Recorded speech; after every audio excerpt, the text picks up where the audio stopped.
Pohle, Myrtle? Myrtle. Myrtle. Tell me about where you grew up. What was your maiden name? Myrtle Archibauer. Archibald. It's a German name, means shipbuilder. Shipbuilder. And it is believed that my father's people were Norwegian shipbuilders that moved into North Germany, took the German name.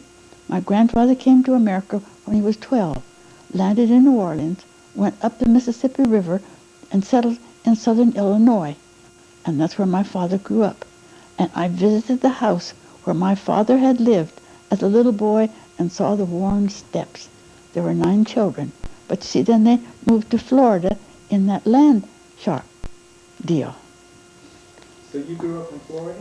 No, I grew up in Maryland. In Maryland? Mostly, yes. Baltimore. Baltimore, Maryland. Towson. Towson, I know that area. Do you? Well, when I was small, I was frail, and so they, in order not to have to send me to school, they rented a house 2.5 miles out beyond the streetcar line from Towson called Bainesville. And we walked those 2.5 miles to the streetcar to go to church on Sabbath. But we had a free and happy life out there in the country until I was 10. So you were born in Maryland? I was born in Camden, New Jersey. In New Jersey? Because my father being a merchant marine, you see, we lived in seaports near where his ship would be coming in, but largely in Baltimore. In Baltimore. And how did you learn about Seventh-day Adventist religion? When I was 5, my mother saw this ad, "Is there a personal devil?" And she was interested. She had tried going to the Baptist church, but every time they started playing the organ, I would start to cry. So she gave up and didn't go to church anywhere until she learned our message. Then a family by the name of Mitchell took my mother over. The father apparently was a playboy and left the family in poverty. The mother bore 8 children, and they lived in such poverty, but they were staunch Sabbath keepers. This and was in New Jersey? This was in Baltimore. In Baltimore. And they taught us how to eat and how to keep the Sabbath. And we grew up like brothers and sisters. There were 4 of them about the age of my sister and me. So we were just like brothers and sisters. More people would be happy in the Lord if somebody took them under their wing, like the Mitchells took us. Well, when I was 11, Papa's ship never returned. It was before the days of radio. He sailed out of Tampa, Florida, went round the Keys, signaled at Jacksonville, Florida, that all was well. He was supposed to signal at the Virginia Capes. So somewhere in the Bermuda Triangle or in that area, somewhere Cape Hatteras, their ship disappeared. Nobody has ever heard anything. They found a piece of a life belt with enough of the name of the ship on it in the Gulf Stream. That's all they ever found. My mother floundered a bit after Papa was lost. She said she had fallen in love with my father after they were married, but she was so deeply in love that she didn't want to see people that knew him. So she went to Tennessee, put us in church school.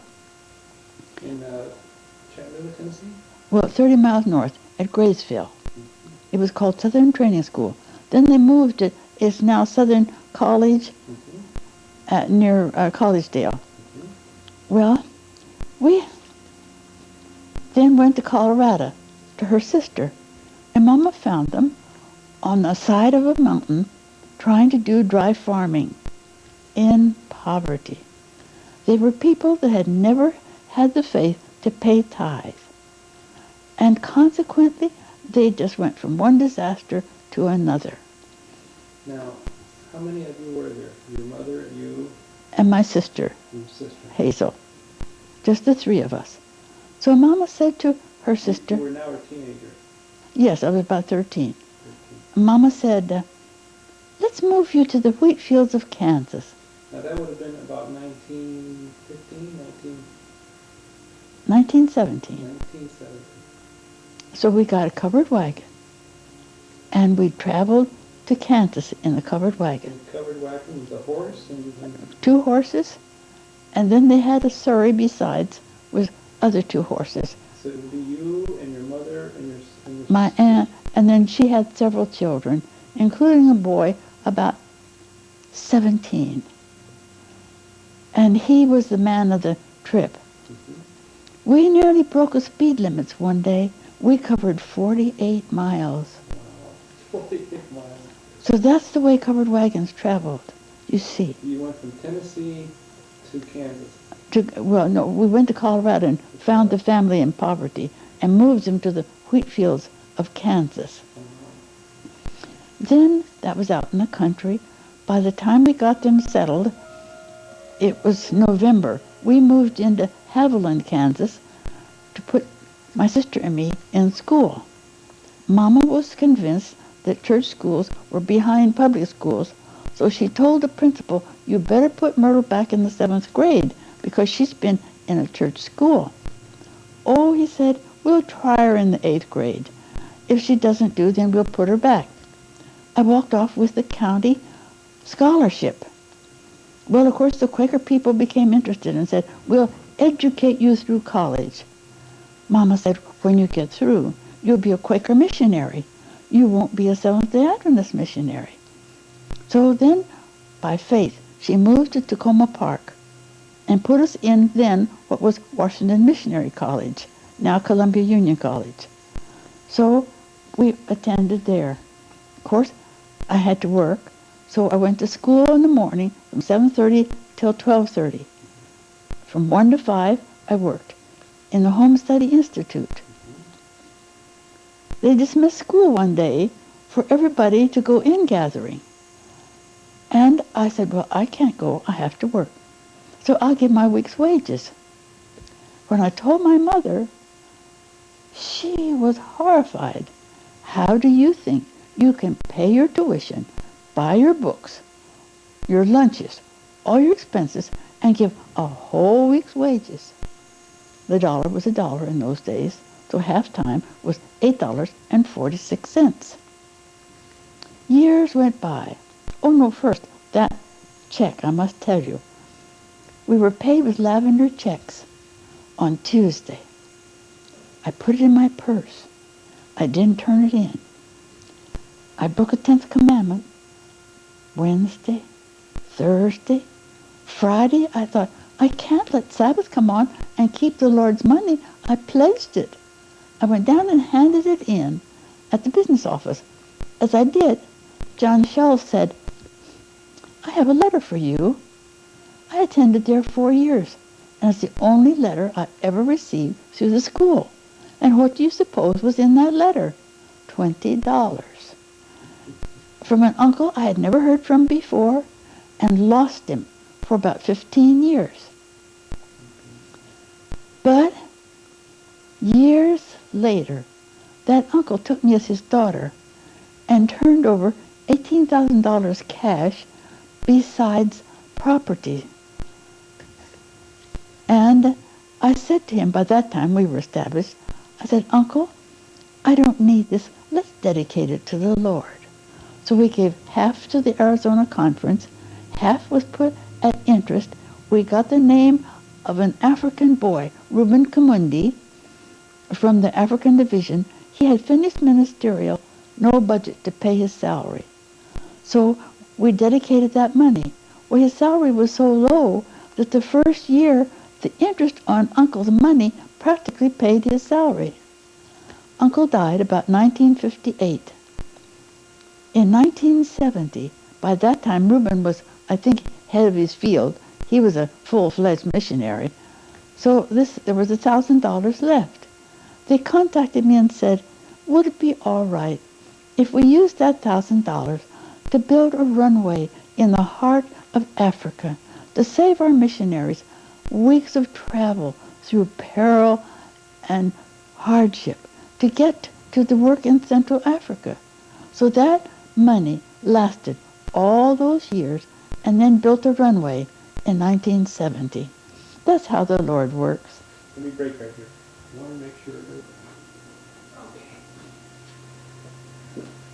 What year did you finish at Washington Missionary College? Well, my mother went back there, as I told you, about 1918. Mm-hmm. It was during World War I. No place to live. But the Mitchell family that Mama had befriended so many years before took us in. Finally, we found a place. And Mama got work at the Review and Herald. I went to school there, and in 1921, one day my girl chum said to me, "Myrtle, there's a new boy in school, and he dresses so funny in English clothes, and his shoes have bulldog toes." Ha ha ha. Well, it turned out the new boy was in 3 of my classes. He had peaches and cream complexion, blonde wavy hair, but he was dressed in foreign clothes. But I felt sorry for him because he had no textbooks. They were all sold out by October when he came. So I met him in the hall and I said, "If you want to borrow my books tonight after I finish studying, I'll lend them to you." Well, for some reason I got off late that night. Maybe my accounts didn't balance. When I got home, there he was. So I said, "Well, sit down and I'll read the lessons to you." I did. When I finished, he cleared his throat and said, "May I borrow the books now?" After he left, I said to my mother, "I read those lessons to him. Why does he want to borrow the books?" I didn't understand. He had gone to school in Spanish from the time he was 9. And to study in English was traumatic. Well, I had planned to be a doctor. So I was taking a course in physics, having trouble with it. He began to help me. Well, the friendship proceeded. 2.5 years later, we were married. But there was no lovemaking, courtship. It was all an intellectual association. Till I realized he had come to mean so much to me. But the evening he said, "Myrtle, don't you think we should become engaged?" I was so horrified. I said, "Well, give me a week."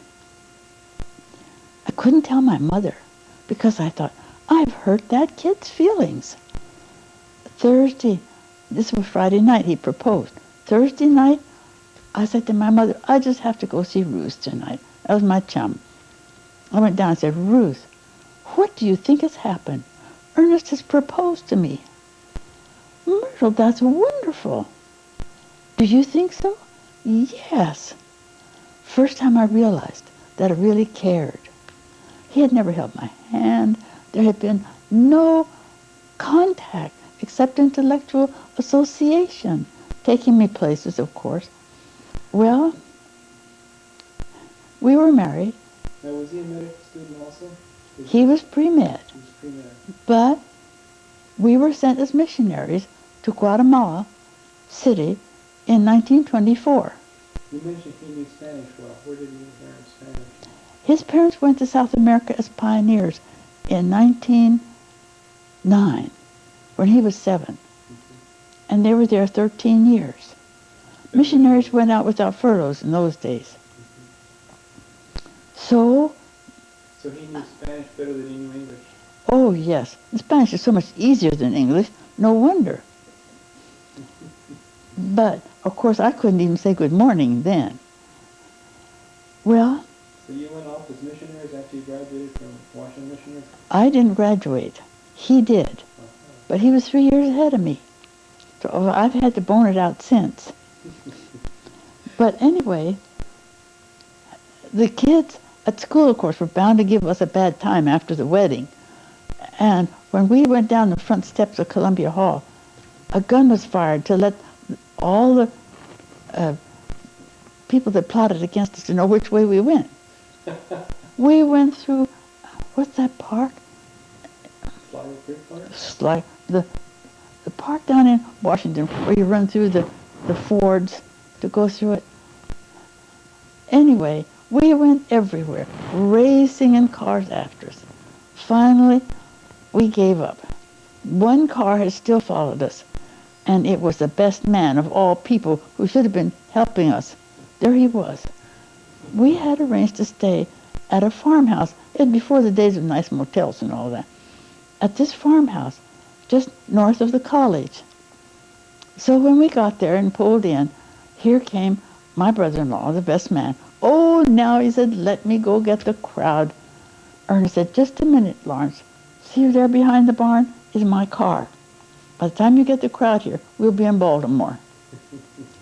All right, let me kiss the bride. And away he went. We got to our room. The first thing Doc did was open his luggage, took out a Bible, and said, let's start our home with family worship. So we read every day and prayed together. When we started out for Guatemala, the man at the General Conference said, are you young people sure you have plenty of money? Doc said, sure.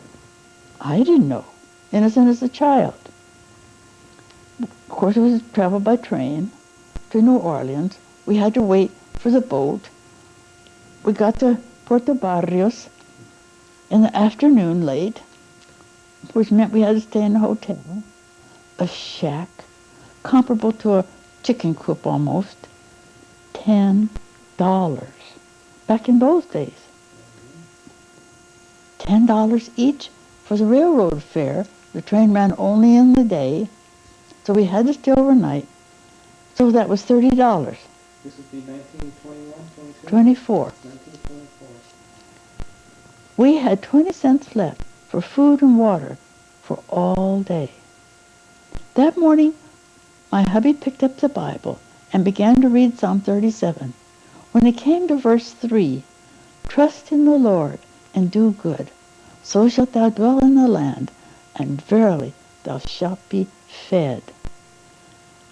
I'm ashamed to say the tears ran down my cheeks. I said, this is one day we won't eat. When my hubby went down to pay the bill, it had included a good breakfast, and they charged us $9 instead of $10. The train stopped along the way, and we bought lots of luscious tropical fruit and got to Guatemala City with coins jingling in his pocket. After we'd been there about 10 weeks, they took the mission president away, and so my hubby became president of the mission, secretary treasurer, and pastor of the local church.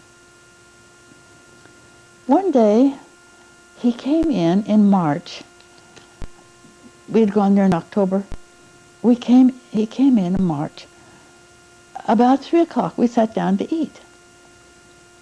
The rainy season was supposed to have started, and it hadn't. There was an anticipation in the air, just something was going to happen. We heard a roar, louder and more deafening.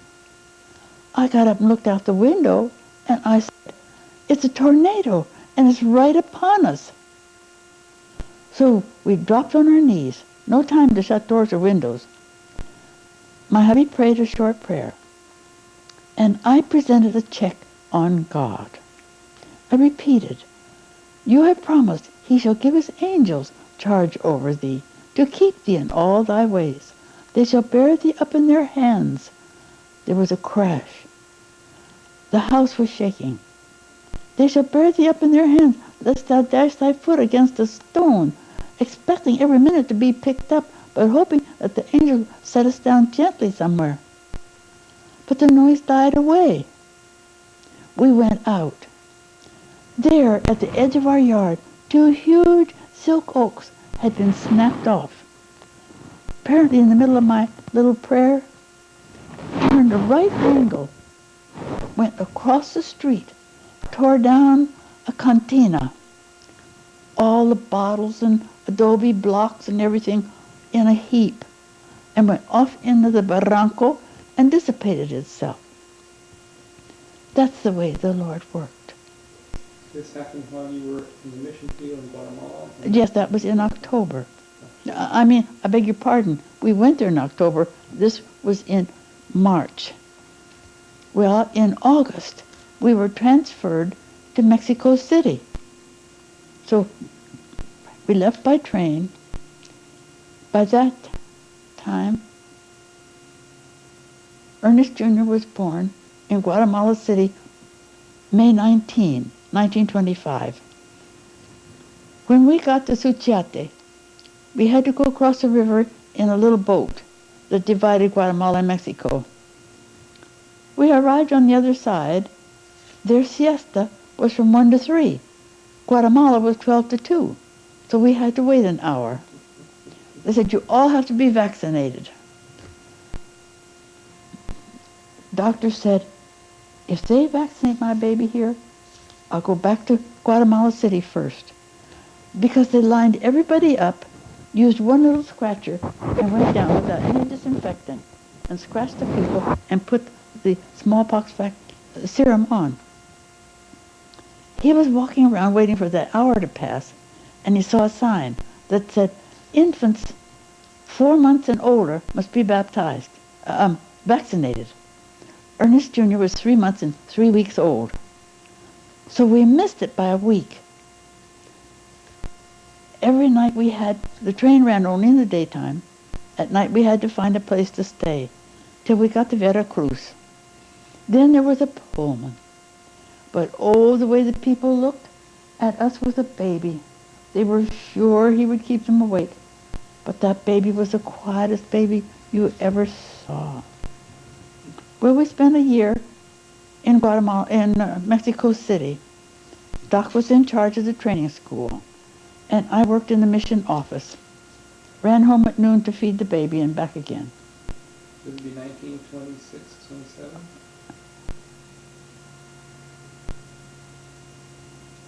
Yes, because in 1928 we were sent to Guadalajara. Blood ran in the streets the day before we arrived. It was the Cristo Rey Revolution. So we went into the midst of bloodshed and fighting. But the Lord cared for us. There was a great bounty for the head of every American they could catch, because the American government would pay the rebels $10,000 gold to redeem that person. One day, a doctor, he wasn't a doctor then, but a doctor had to go through a canyon that was famous for its holdups.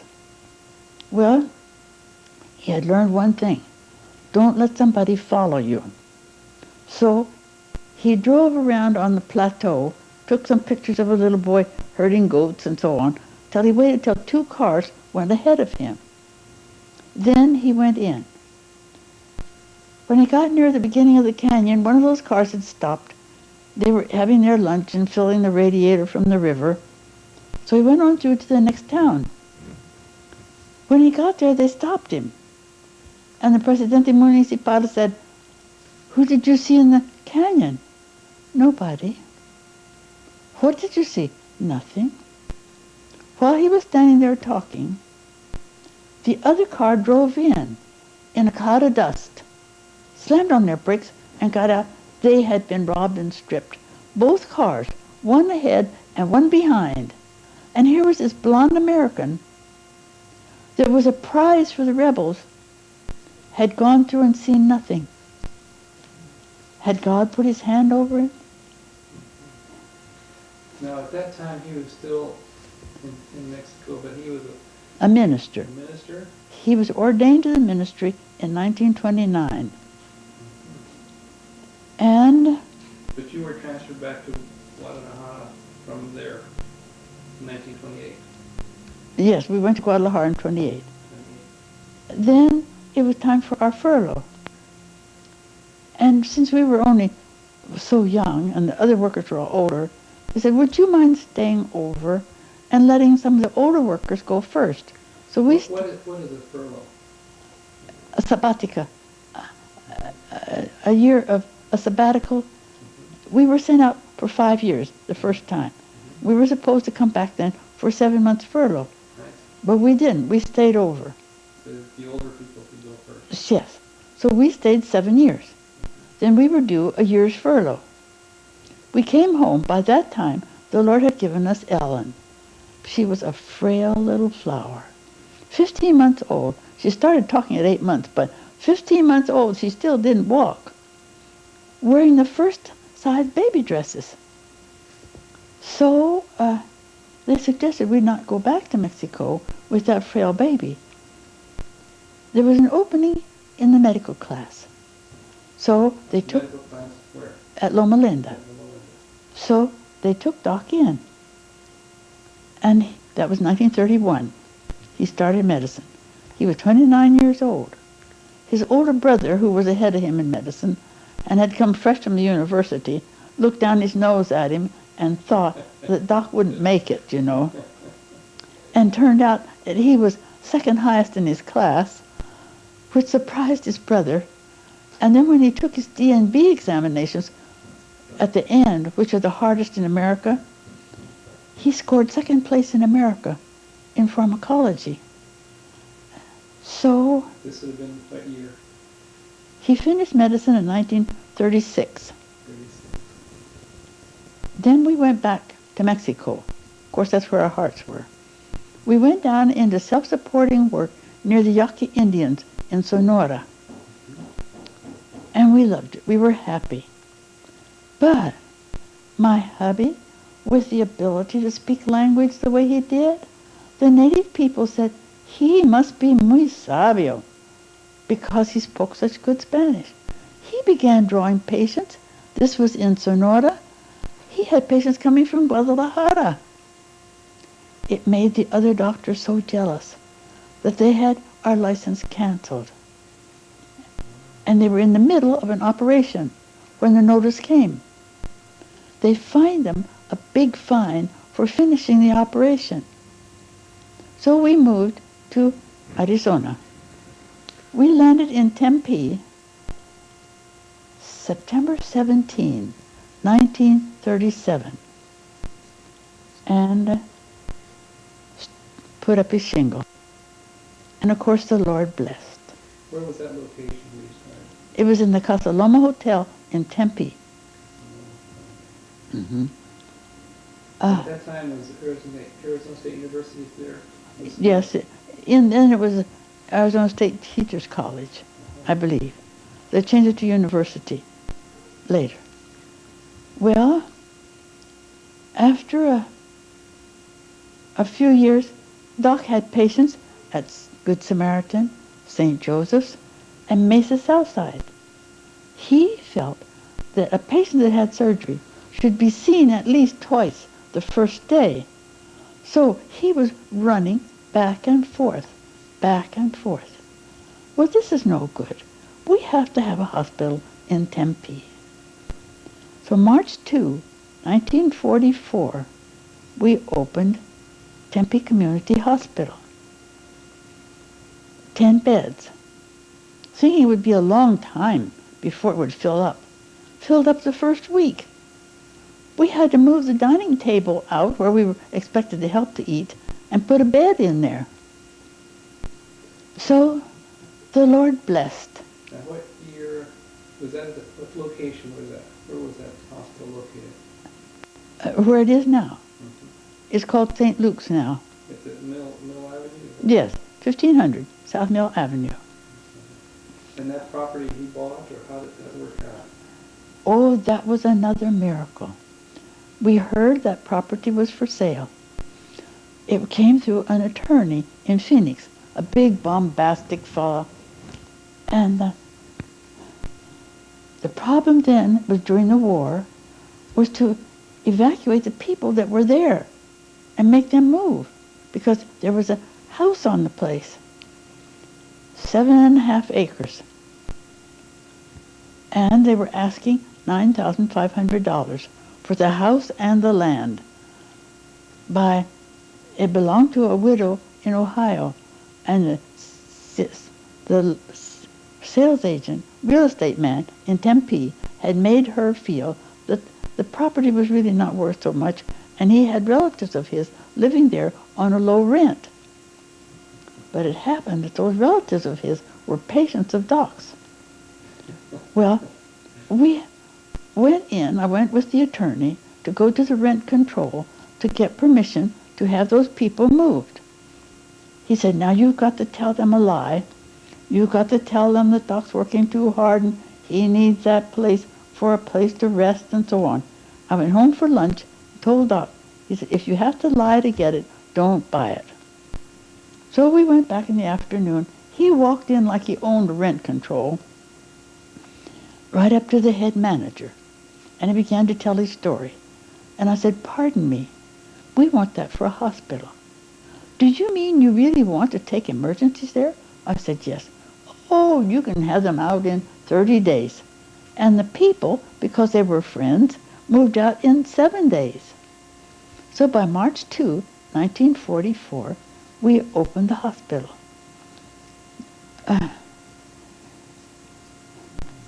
To get supplies during the war. But we had bought a house. You know where the old Arizona Academy was located? Mm-hmm. My hubby bought a house nearby because our children had to go the 10 miles, you see, every day to church school. They needed some place to go at lunch and so on.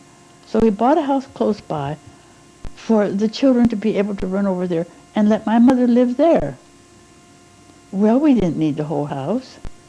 And there was an elderly couple that wanted to come to Arizona in their failing years and spend the winters. Their son-in-law was the buyer for the White Memorial. And because we let them live in that house, that son-in-law got me all kinds of supplies that we needed to get the hospital started. One thing redounded to another. You see? Well, one time, the hospital filled up so fast and we had so many babies that we ran out of cribs. So Ione Sharp went down to the Safeway store and borrowed a couple of their push carts and brought them out and sterilized them and put blankets in them, and we used those for baby cribs until we could get more baby cribs. This would have been about 1944, 45? Yes. Now, that was an existing building that you moved into?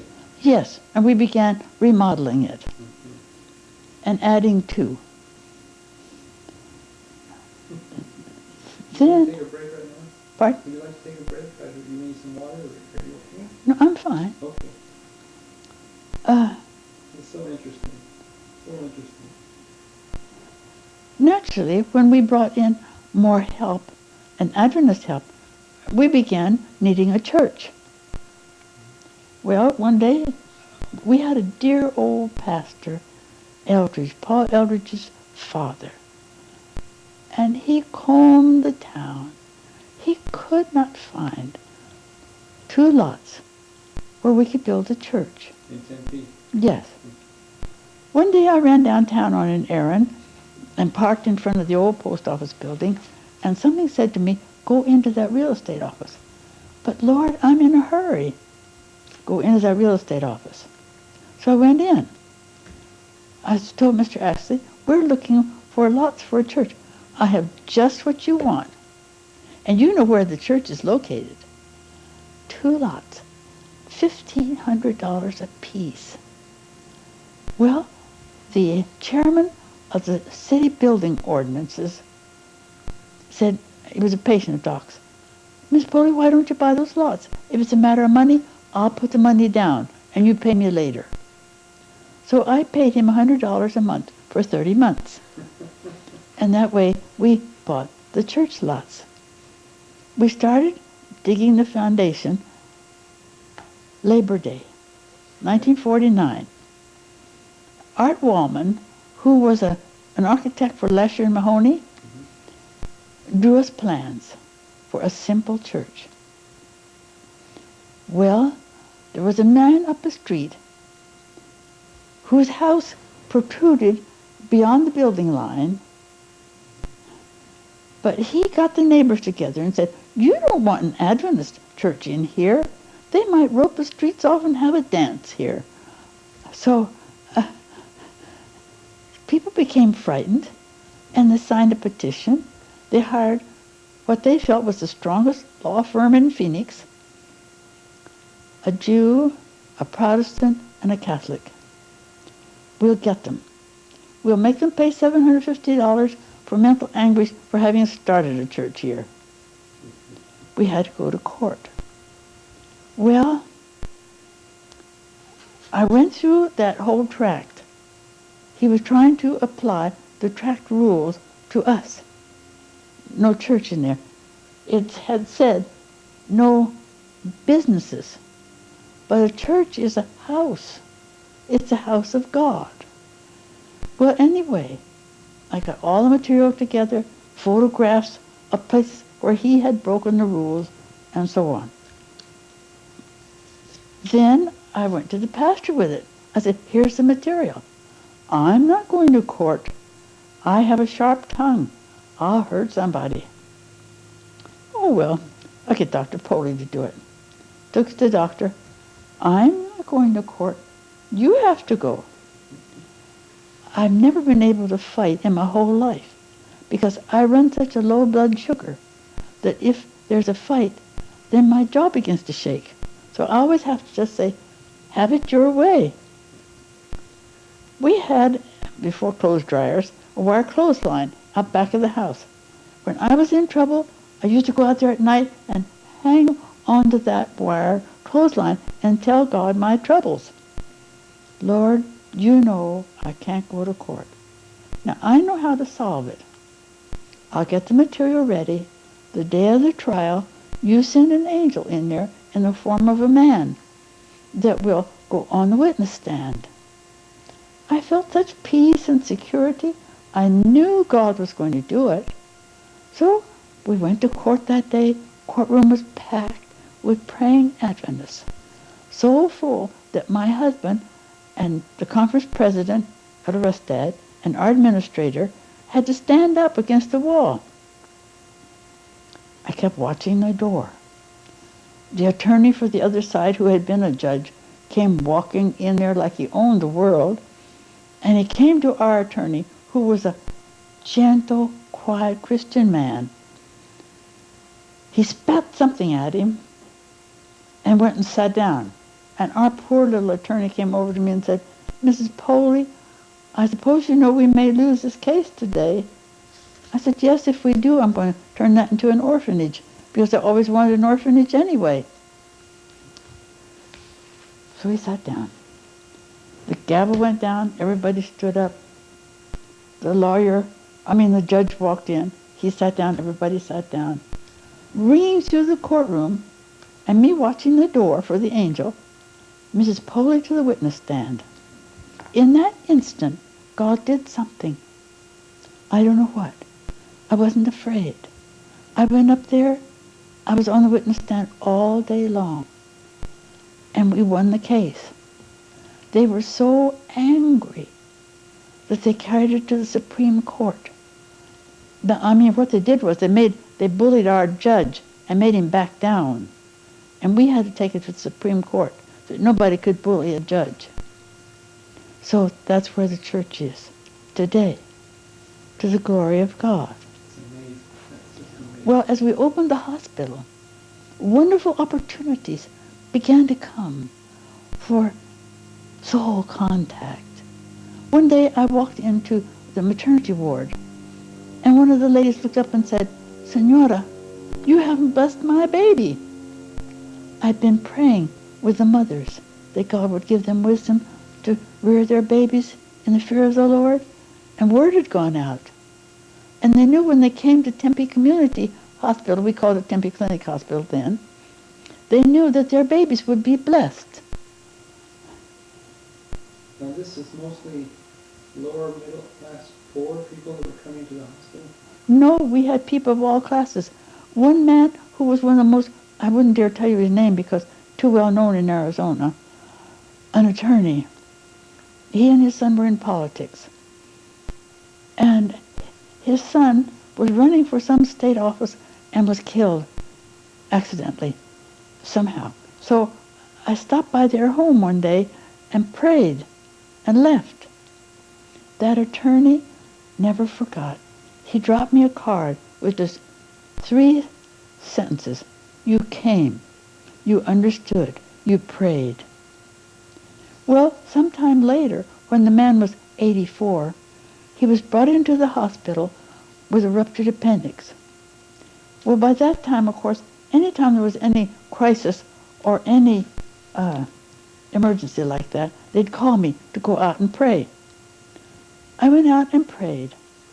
I told him the story of the Pharisee and the publican who went to the temple to pray, and how the publican said, Lord, be merciful to me, a sinner. While I prayed, that man beat his breast. He was praying the prayer of the publican. He came through the operation fine, but a few days later he had a massive coronary and died. But Gabe, I expect to meet him in heaven. Don't you? One day, Ernest Jr., after he went in practice with his dad, said, Mother, I've just sent a man out with terminal cancer. He has been badly wounded by a doctor in Phoenix who said to him, man, you've had it, and treat him so unkindly. And he heard about Dad being kind. And he had been assigned to Ernest Jr., and Ernest said, I want you to go out and pray with that man. I went out, got acquainted, talked to him a little while, and I said, Mr. Pemberton, have you met the Lord? I really don't know. My wife and I have never discussed religion. There was my chance to introduce Jesus to a soul that was as innocent as a babe about heaven's love. He was so enchanted. He wanted me to tell him and read him Bible stories by the hour. He rallied. Ernest let him go home for a couple of weeks. So I went over to visit them. I sat there with my Bible on my lap, and his wife kept looking at it. Do you mind if I just touch your Bible? Oh, no, I said, here. It reminds me of my grandmother's Bible. My grandmother was left an orphan when she was 5 or 6 years old. Her father and mother both died in southern Illinois with the fever, probably typhoid. She heard the family, the relatives, dividing up. So this one would take the chickens, another would take the farm. But the little girl was left over. And an uncle said to his wife, we don't have any children. Why don't we take her? All right, I'll raise her to be a lady. Well, the little girl was taken to that home. She was given a basket of eggs one day. You take these to the boarding house. Don't you run. And don't you break those eggs. If you do, your uncle will spank you. Poor little thing went so carefully till she got to the boarding house, and there sitting on the porch was a great big man in a black suit. It terrified her. She turned and started to run. He leaped down and hurried after her and gathered her in his big arms. What's the matter, little girl? Did I frighten you? Yes. Well, come on, we'll deliver the eggs. He took her in and delivered the eggs, went back and rocked her. She told him she would never see her mom and daddy again. Yes, you will, little girl. And he talked to her a while, and then he said, now, I want you to look me in the eye and make me a promise. Now look me in the eye.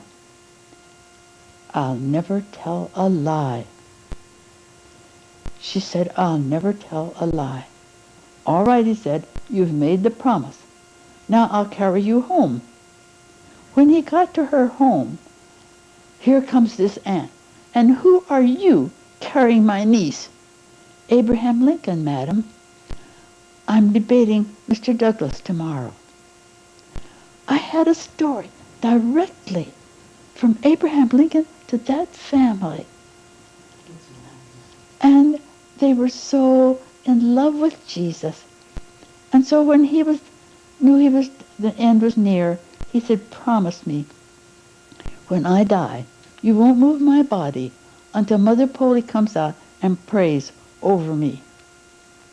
So one thing after another like that happened. One day, the nurses called me, oh, Mrs. Pohle, there's a lady has just had a baby here, and she's so sweet.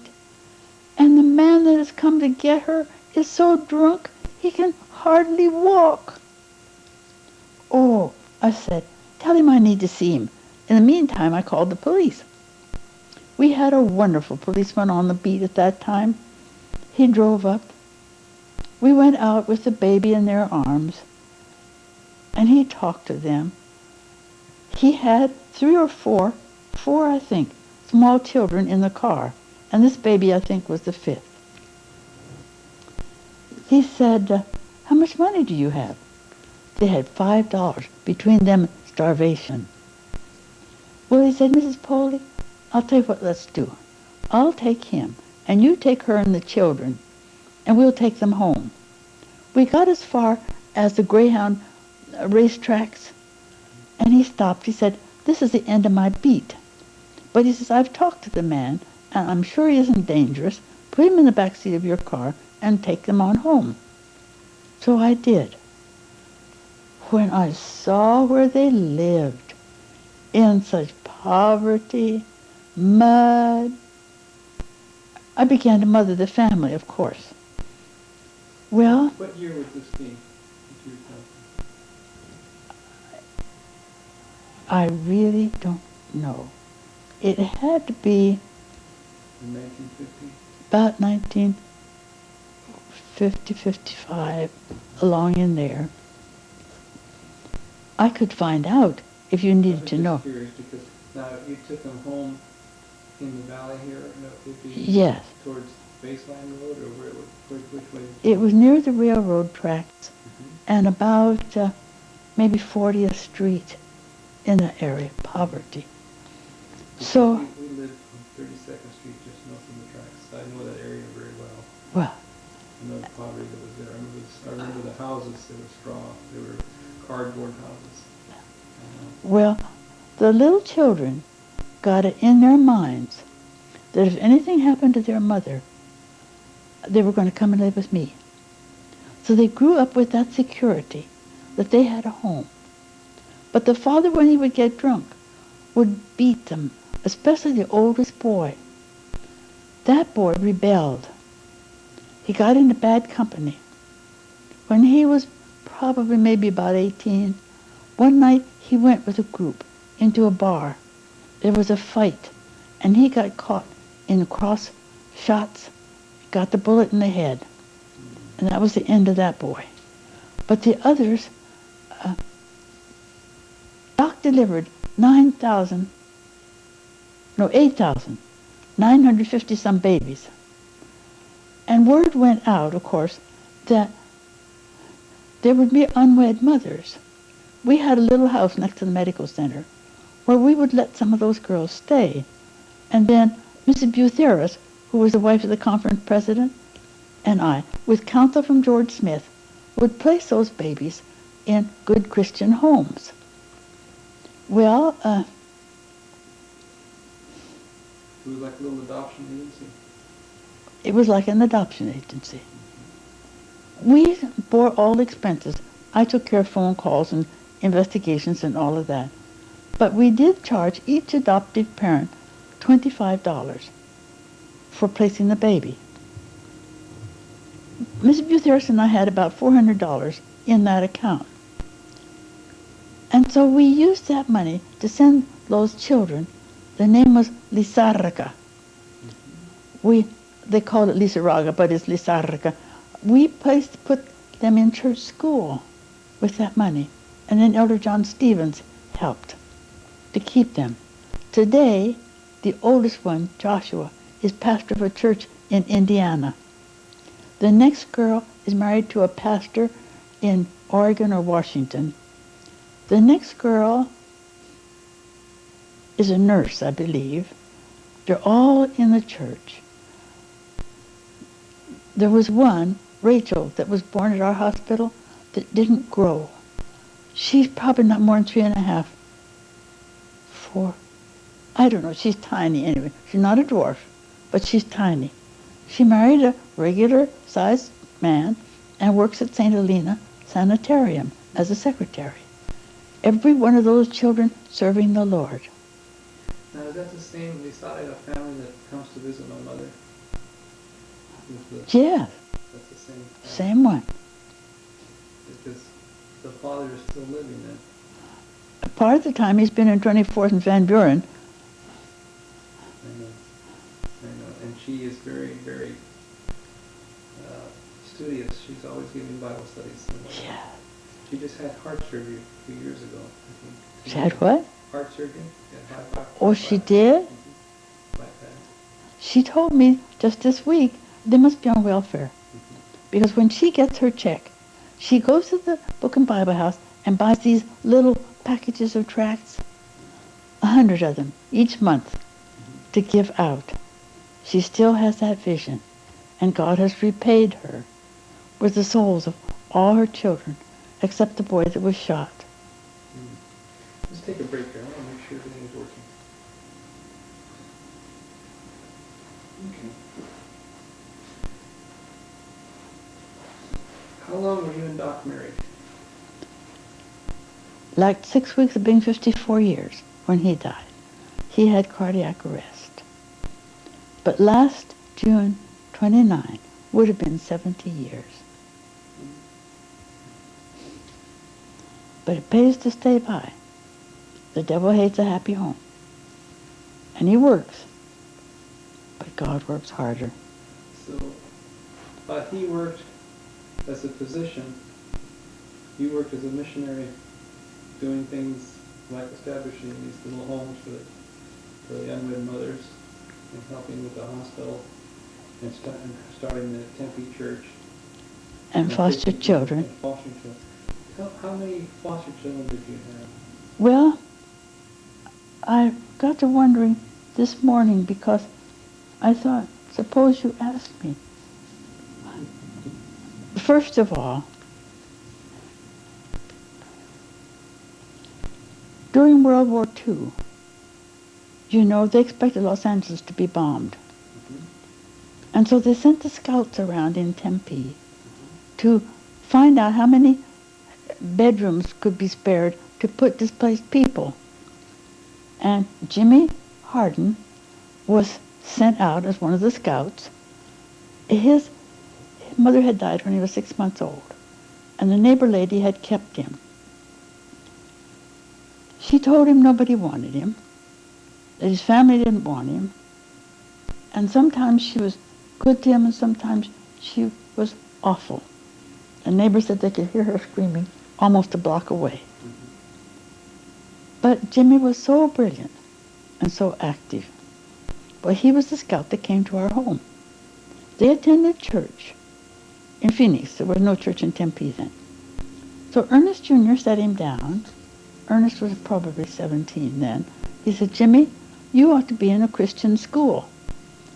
If you want to get through high school in 3 years, which the government is encouraging young people to do during the war because they wanted more educated officers.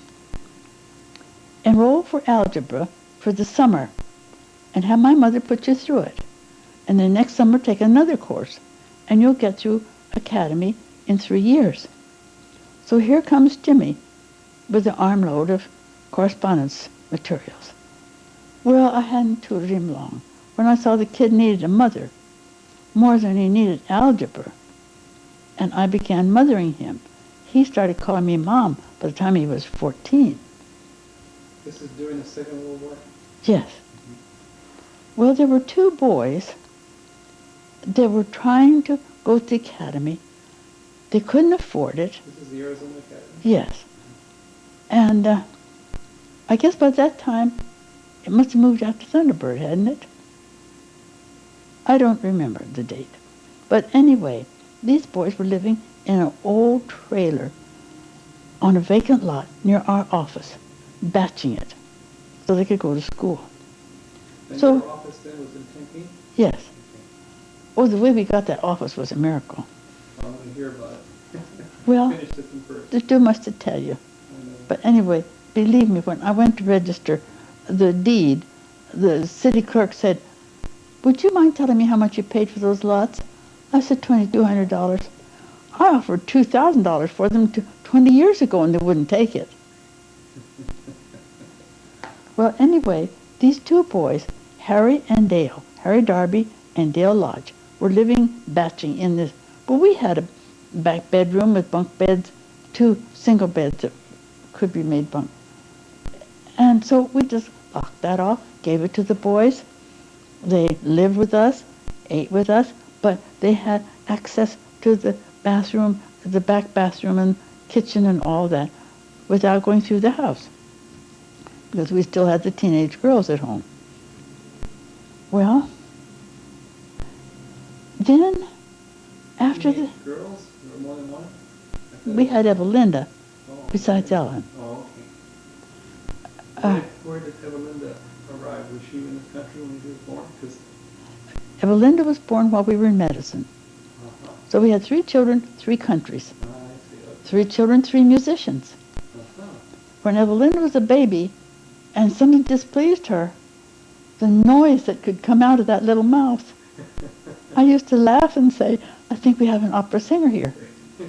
She could have been. She was wonderful. She sang the contralto parts and sometimes some of the tenor parts for the Messiah and such things. One little joke. She wasn't able to have a family. Well, I should go back. She stumbled somehow at La Sierra and was going to throw the Lord out the window. I couldn't get through to her. I went over. She'd quit school. So she came home. She went to work for her daddy. She began to get her feet on the ground. She said, "Dad, I'm going to Southern Missionary College next year." So her daddy gave her a new car, and we drove back. Well, she was counted right away as the finest singer in the school.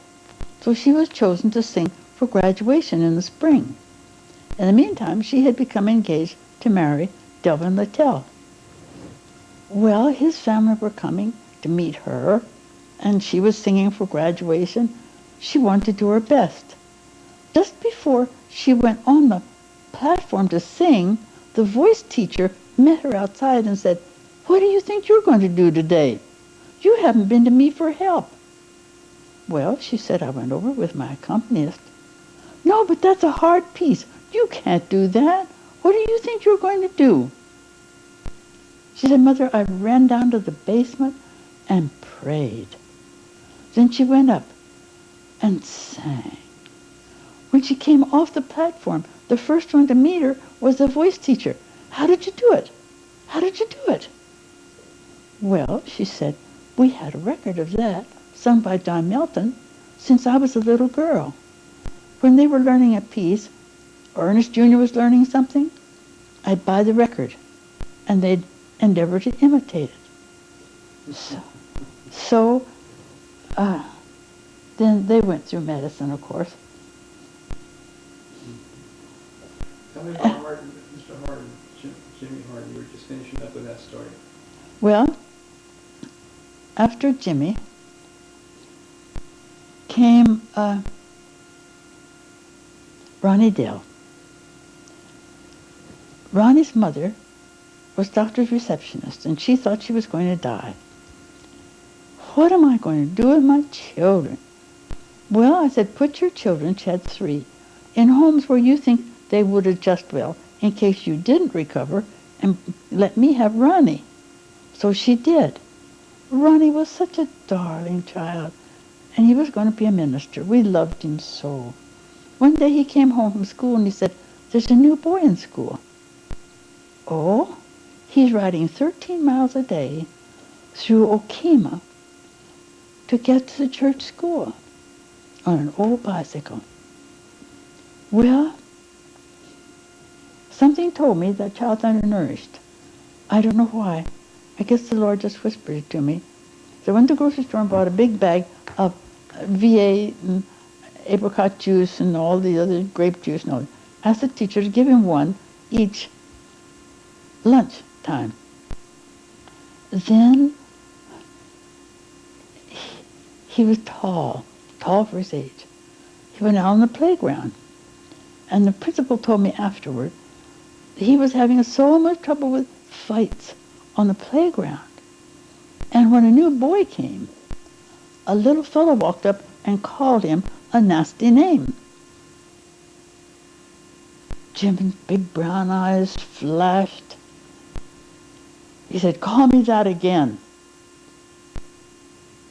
Baseball bats, gloves, everything was dropped and everybody was standing around waiting for the big fight. And the kid, the little bully, called Jim that name again. Then Jim smiled and said, "Well, now let's play." And Mr. Midkiff said that was the end of the fights on the school grounds. I wrote that up for Junior Guide, and it was published. Well, So you had Jimmy Harden in your house? not in our house. He stayed with those people. He would come to us sometimes for breakfast, and he would go home, time to go to bed. But he was one of the boys that you considered one of your own. Oh, yes. We loved him. In fact, I loved him so much that I thought, there's not a girl in the world good enough for him except Ellen. But he didn't think that he was worthy to ask Ellen. Then Jimmy came home one day and he says, "You know, Mom, there's a boy in the dormitory that has no place to go when school is out." "Oh, is that possible?" "Yes." So I called George Smith. "Yes, we have a boy here that has no place to go." I said, "Bring him out." That was Melvin Phillips. And Melvin this would be the school from Thunderbird Academy at that time? No, it was still Arizona Academy. Yeah, still Arizona Academy. And George Smith was the principal at Yes. Arizona Academy. So I had a cousin in Kansas, still on the wheat fields, and I called him. I said, "John, would you take a boy for the summer?" "Sure." So I packed a lunch. And the thing is, Melvin's mother had abandoned him and his dad when Melvin was a little tad. And the father had him with babysitters and so on, trying to hang on to the boy. Sometimes Melvin would be asleep when his dad would go out to work, but there would be money on the dresser, and he'd run the streets and eat in restaurants. This is in Arizona? Yes, in Tempe. So they're both still living. And so I packed him a lunch, and the father drove him to El Paso, put him on a bus, and sent him to Kansas to my cousin. By the way, my cousin just died about a month ago, 96 years old. Well, anyway, Melvin's dad never forgot that lunch. He knows it had chicken sandwiches.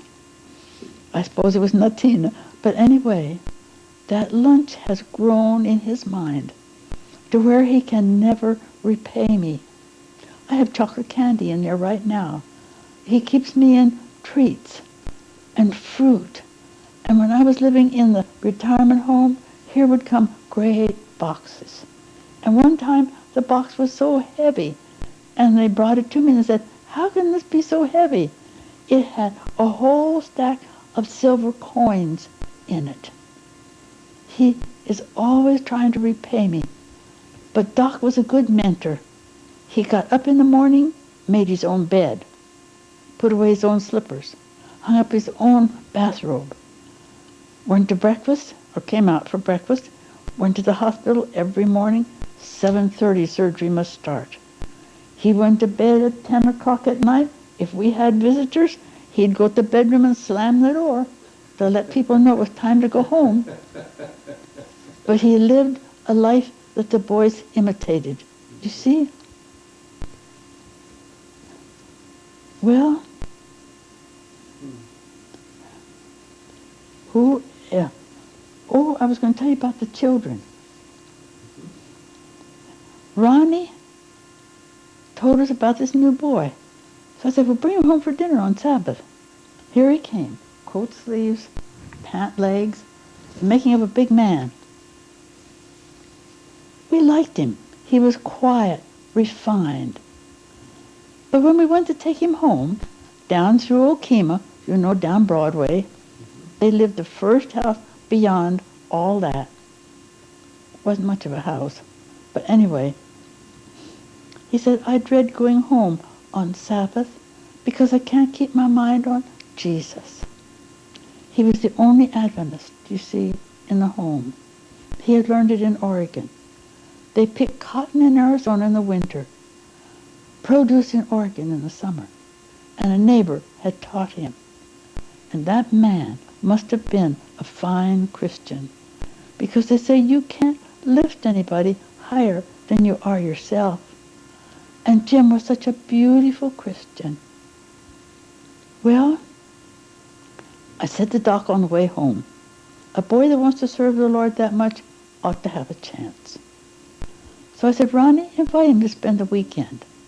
His parents said, sure. When the weekend was up, I didn't want to give him up. So I said, ask your parents whether you may stay 2 weeks because there's going to be a revival in the church and you can't go back and forth at night. They said, sure. Well, at the end of 2 weeks, I didn't want to give him up all the more. So I said, ask your parents whether you may stay 6 weeks.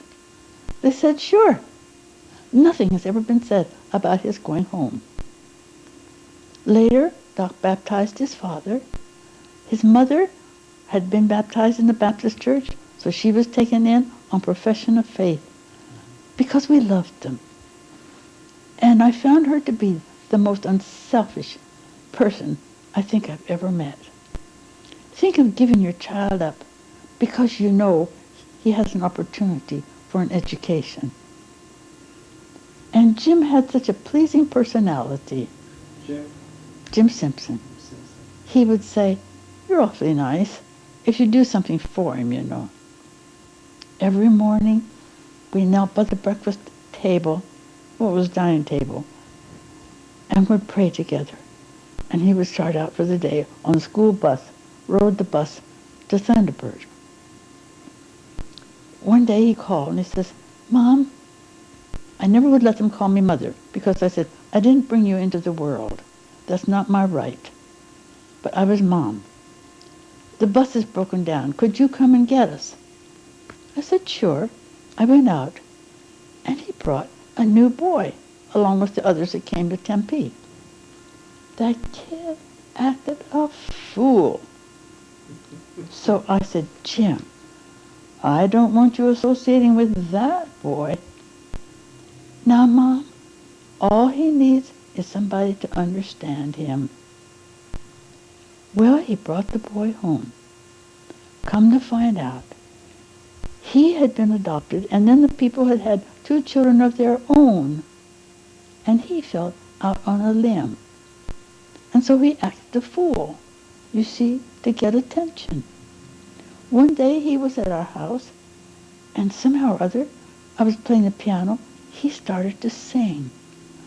I whirled around on the piano bench. I said, Richard, you have a beautiful voice. He went to college on a musical scholarship. What was his name? Richard Clark. Did you know him? My classmate. Oh, really? Mm-hmm. He's an attorney. I didn't know. I've not seen him for 10 years at least. Uh-huh. I think we had a reunion here in 1991. No, it must have been 86. I think we had a reunion. I think I saw him then. Uh-huh. I didn't know that. Yeah. Well, How many girls? Did you have any girls that you took in? but I didn't have as much luck with them. I've wondered whether girls don't take trauma as well as boys.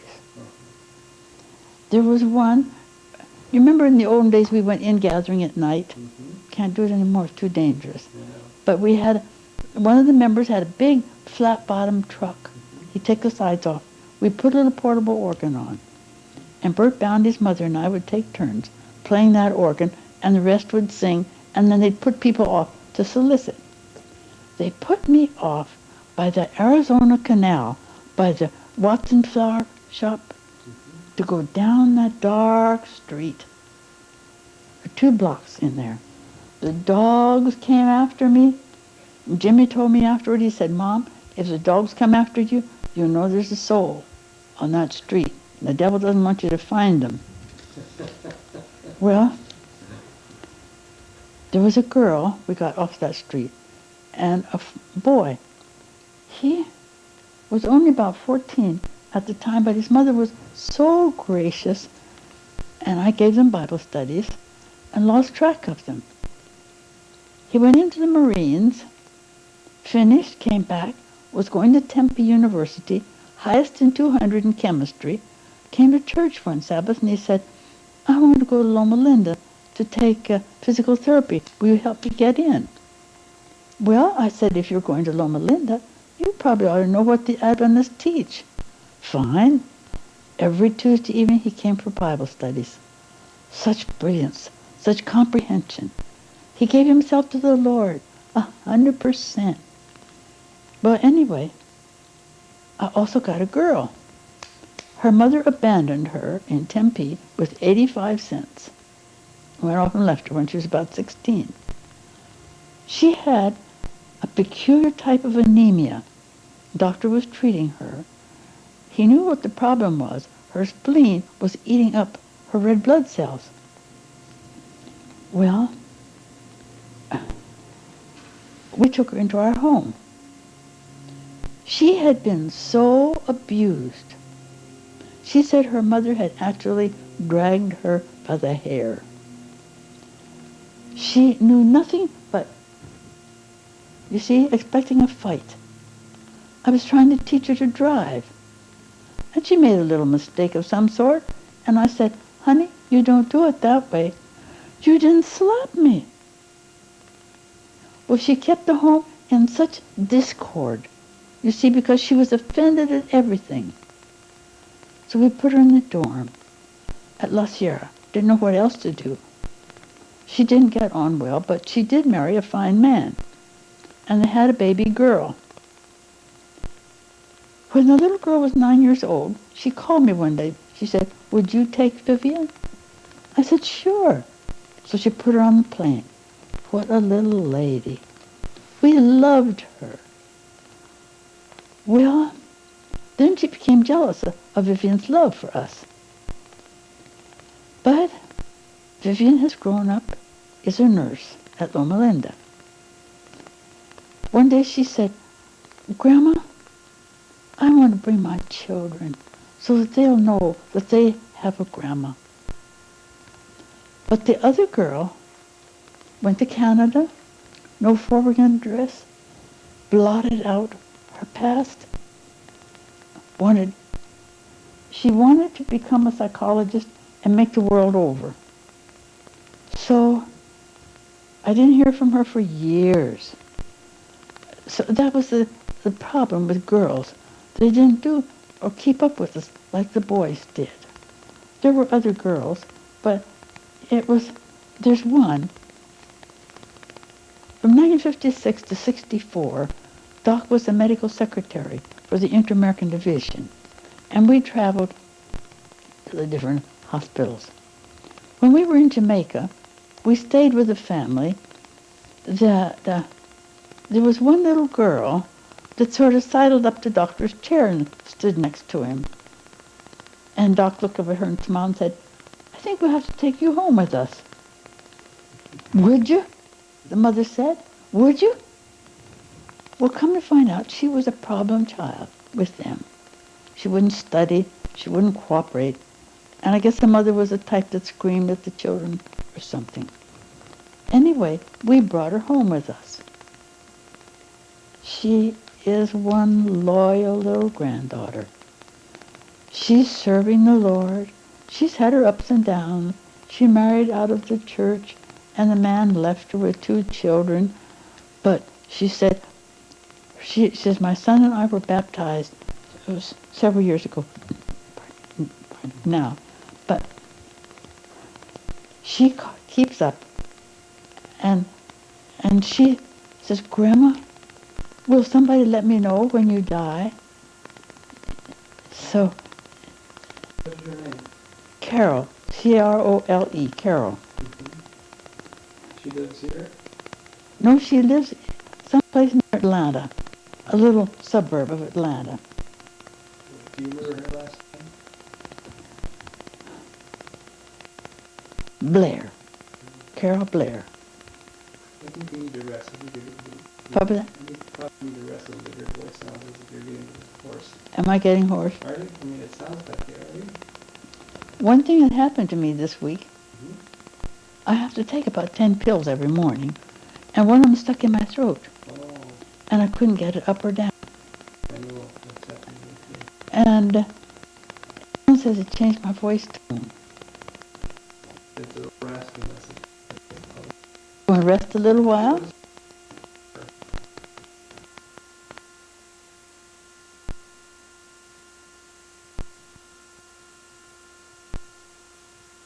Some believe that Potiphar was probably a eunuch because he worked for the king. So that woman that was enticing him, you see, was enticing Joseph. Mm-hmm. And yet he had the character to stand up for the right, for moral purity. And he didn't have any written word. And they didn't have the temple in Jerusalem yet. And when Daniel prayed, he prayed at the window. Mm-hmm. Okay. Toward Jerusalem.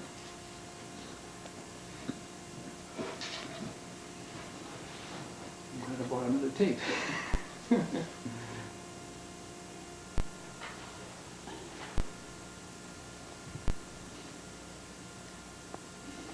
You're working. Jim Simpson Mm-hmm. was the youngest of 9 children. Mm-hmm. His father was an invalid. He sat on the side of the bed and smoked all day and spat in a can. And the mother, the brave mother, supported that family. She had a bachelor's degree, but she stayed in the fields to keep her children with her.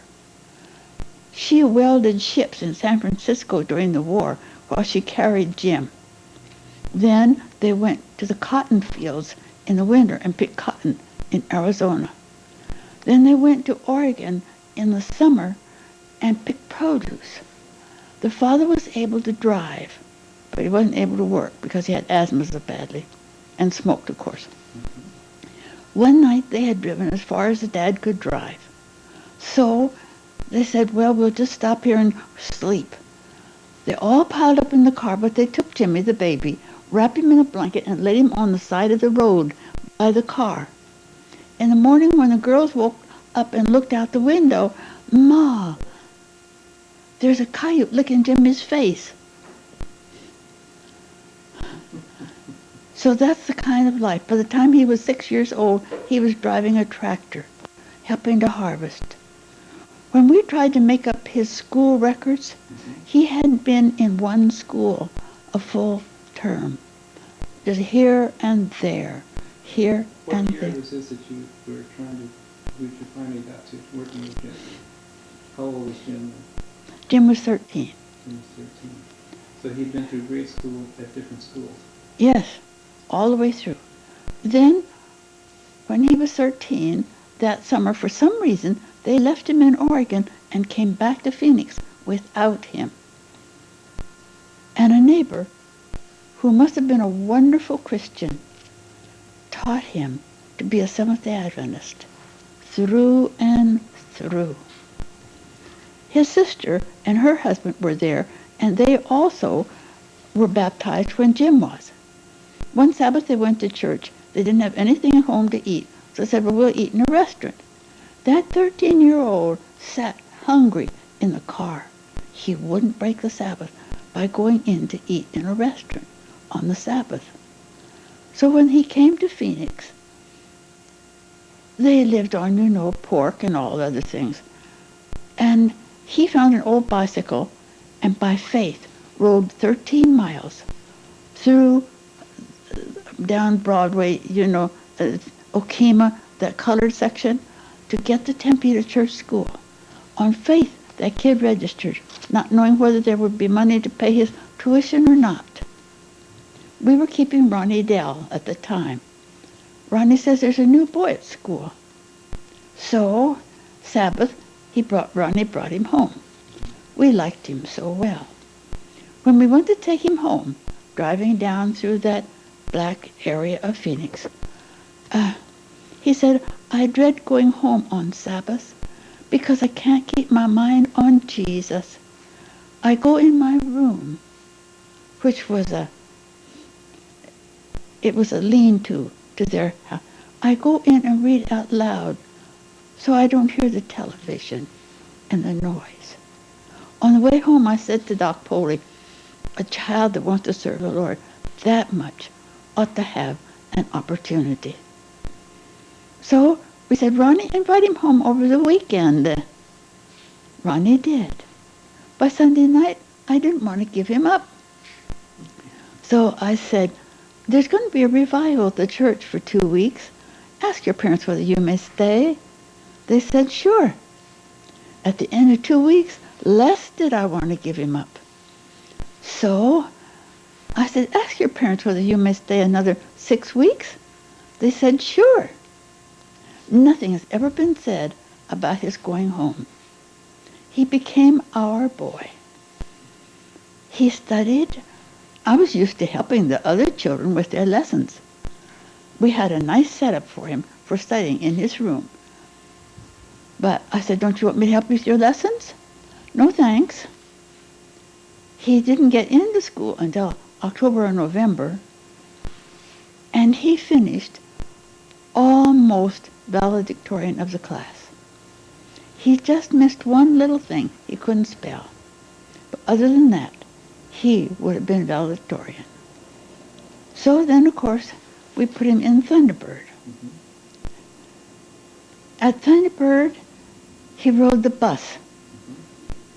Every morning, I would get up early, fix his breakfast, and we'd read and pray before he went to the bus. Mm-hmm. He was so well loved that he became president of the student body. Then it came time for him to go to college. First, he was going to go to PUC. Then he decided he wanted to go to Andrews. So I said, fine. In the meantime, he had become such an expert pilot that the field, over toward Paradise Valley, there's a field. Those men were having Jim teach their wives to fly. He was so calm and so quiet in his way of giving directions. We started out late the day we started. We had a map knowing exactly where we had to get each day. When you were going back in Andrews? To Andrews, yes. We were taking a little girl along, a young girl along, who was also going. Mm-hmm. And Jim sat in the back seat and she sat with me, all hunched over crying because she was leaving her mother. And we had to get to a certain spot that night. So the kids hunched down in the seat and went to sleep, and I was driving. Suddenly, I realized something was wrong. A car went past us and flashed the light in the car. I said, you kids wake up. We're going to be held up. Sure enough, the car whirled around in the road. And Jim sat up, that great, big, tall fellow in the back seat. I said, pray, kids, pray. They came in and put a spotlight in the car. Then they turned around and went on. So we were that close to being held up. We got to Andrews, and I got Jim and his pal, Jeff Wilson, all set, and the room fixed up. And then Doc said, I'll fly up and drive you home. Well, I called her and said, honey, I'm ready to come home. But such and such a girl hasn't delivered. And she'd had a hard time with her pregnancy. And I knew he mustn't leave her. So I said, what I'll do is I'll drive just under where the airlines travel, and I'll call you each night. I got all the way home. But I drove only in the daytime. A long drive. Jim met a girl. He loved her. And the silly little thing picked up and went to France.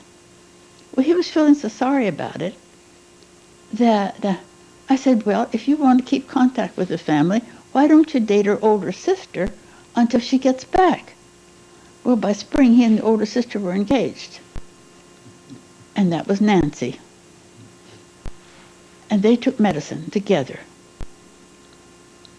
I remember her a little bit. She was a brilliant student. But then she developed, I think in their second year of medicine, she developed this malignancy in the right maxillary sinus. And after that, for 25 years, he stayed by her. When there were times when she was almost irrational, but he stayed. He said, for 10 years I came home to a tigress, day after day. The children even wondered why he stayed. But he did. By the time she died, she had lost this part of the skull, the right eye. He held her in his arms while she convulsed in death. And he called me and says, Mom, I'm so glad I stayed by. Well, now stepping back a ways, after Jim finished medicine, he went to Mwami, M-W-A-M-I, Mwami, Africa, on relief. That was, Greg, his son was 11 years old then, so he had been out a while. He went there as a relief surgeon. When he got there, he found not proper help, and he had to do a cesarean section. So he scrubbed that 11-year-old boy in to assist him with that surgery. His boy? Yeah. He brought that boy back with a new look in his eyes. He knew why he was living. He's taking pre-med now.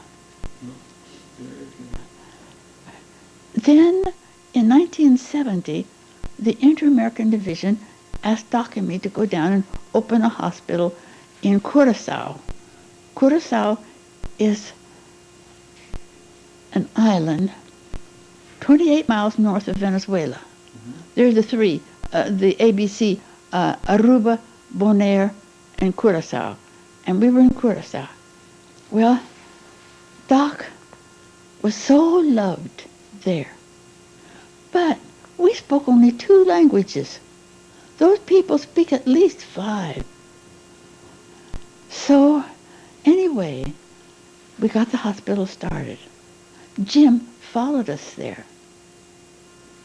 Then later, when Saigon was still in operation, Jim went over there as a surgeon.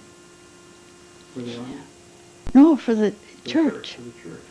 And he was on the last plane that left Saigon. The communists were shooting at them from the north.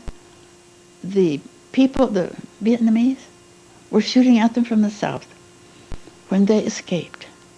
Hollywood heard about it, and they made a movie of it with Jim as the hero. It was called The Last Plane Out.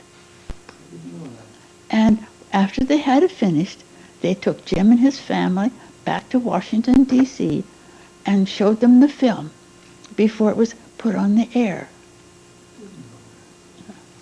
Let me stop 1 second here. Back to Doc. Sure. Let's talk about Doc here. My mother-in-law was 18 and my father-in-law was 19 when they were married.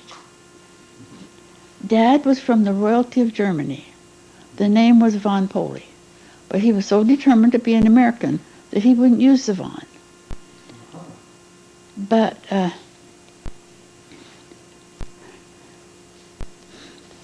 Dad was a very fine plumber. They lived in Baltimore, Maryland. Mother took homemaking very seriously for a girl 18. Of course, a dollar was a dollar in those days. But after a few months, she didn't go out, because in those days, a lady didn't go out when she was expectant. So Dad did the shopping and brought the groceries home, but Mother had it meticulously marked down exactly how much they had spent.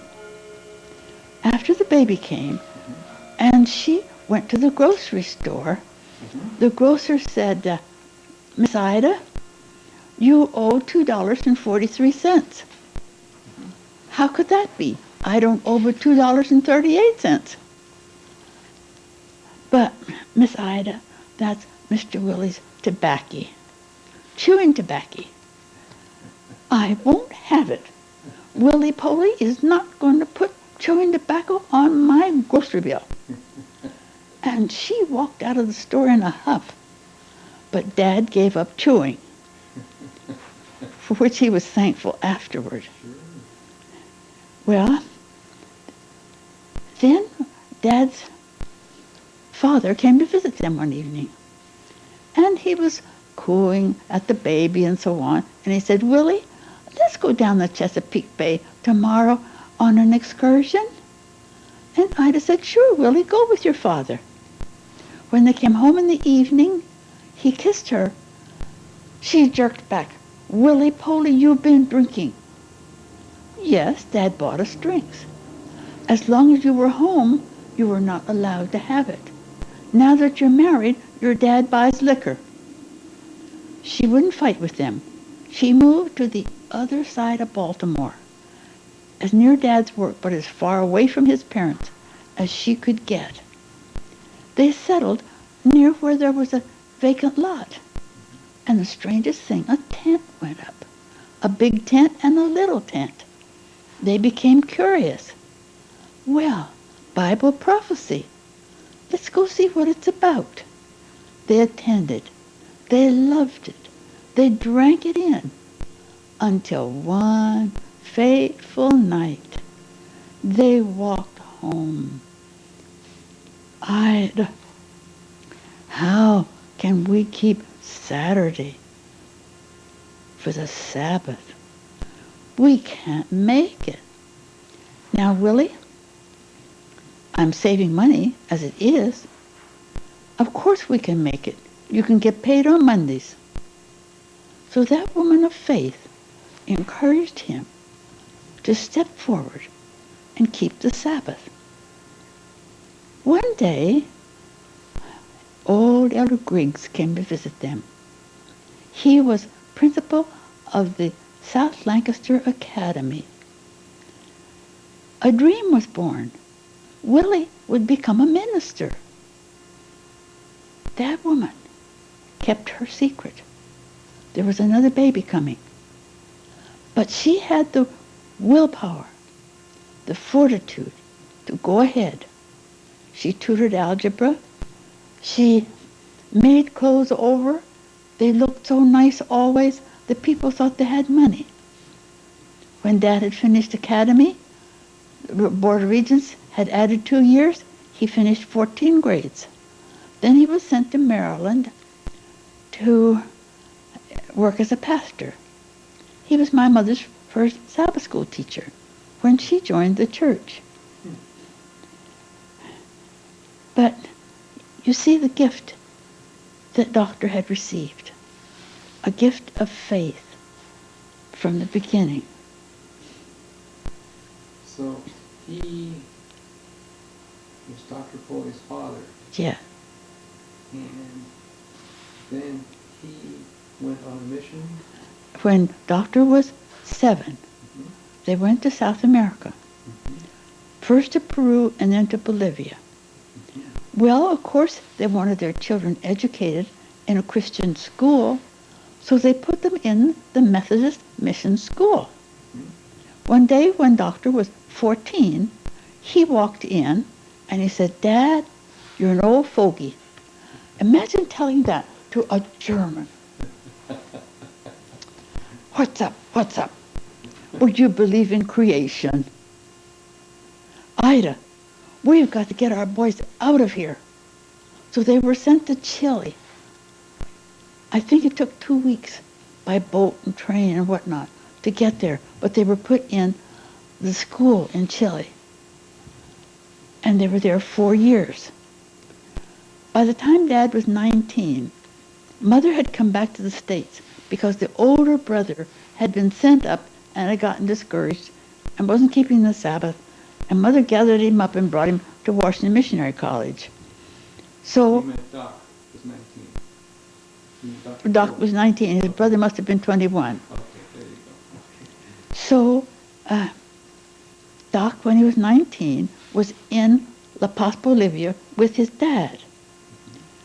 He decided to sell Great Controversy and make a scholarship. In one day, he sold 42 Great Controversies to the judges of the Supreme Court and lawyers. His perfect command of the language, his ability as a salesman, he had that appealing personality. And you can imagine, rosy-cheeked, blonde, fair-haired young American, they grasped it. He sold one to the bishop of the cathedral. Well, when he went to deliver it, the bishop, first, he was given a canvas in a tailor shop, and the bishop was there, and the tailor said, "Oh, you can just bring both the books to me and I'll pay for it." So when he went to deliver them, the tailor said, "You let the bishop pay for his own book." So he went to the cathedral, and he waited till after Mass, and the bishop said, "Come on, follow me." He followed him. Back, locked the door. Then, through another door. He leisurely took off his robes and folded them and laid them up on the shelf. Farther and farther they went. And so, they went the distance of the block, came to the alms box at the back of the cathedral, and paid Doc with the pennies and the dimes from the alms box, till his pockets were hanging full of money, coins. Then he began unlocking doors and letting him out. Stop it a minute. Sure. Sure.